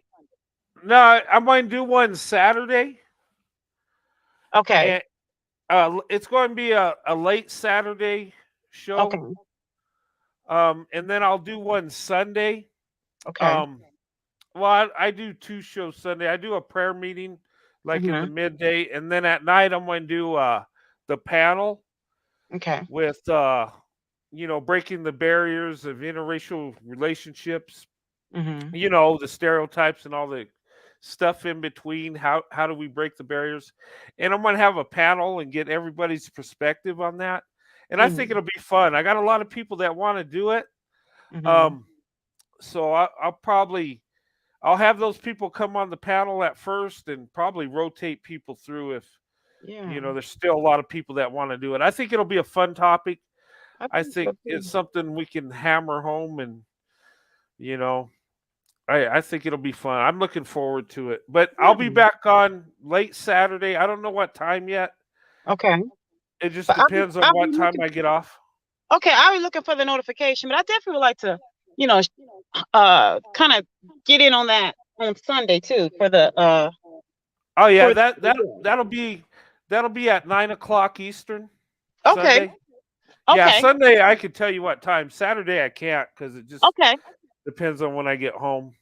Yeah, that's fine. I'll be looking for the notification on Saturday and Sunday. I'll definitely want to get in on that. So, but Yeah. okay, well, you get you some sleep, and thank you for everything, and we'll be talking soon. Okay. All right. Thank you for coming on. I enjoyed tonight. This was fun. Yeah, this really was. Thank you, and be safe, and we'll talk soon. Okay. You too. Okay. Take care and God bless. Same to you. Bye bye. Bye. All right, everybody. I'm gonna go ahead and close up and go to bed. Thanks for joining. Sorry we got a little off topic towards the end, but it was good hearing from Indiana mom, and her family's growing. She's been married uh, same amount of time as me and Sandy have, 27 years, and that's amazing. That is awesome, and that just proves that marriages between black women, white men are successful. We're seeing it. It's happening in real time, and it's a blessing. So, we kind of deviated from that, and that's a good thing because family's so important. And guys, and I thank you for coming in tonight. I know it's really late now, but thank you, and God bless you guys. And I'll be back on late night Saturday night. I don't know what time. I'll post it probably half an hour to an hour prior. So, but that just depends on when I get home from work. So I'll play it by there. But I will be live late Saturday. And then Sunday, I'll be on. We'll have that panel at 9 o'clock and 9 o'clock Eastern. And it'll be a fun panel. How we can break the barriers when coming together between, and interracial relationships. All the stereotypes, all the propaganda, all that craziness, how we can tear through that stuff. But I love you guys. This was a good show tonight, I think. And I enjoy talking to each and every one of you. And, I'll see you Saturday night. God bless you and your families. And see you Saturday.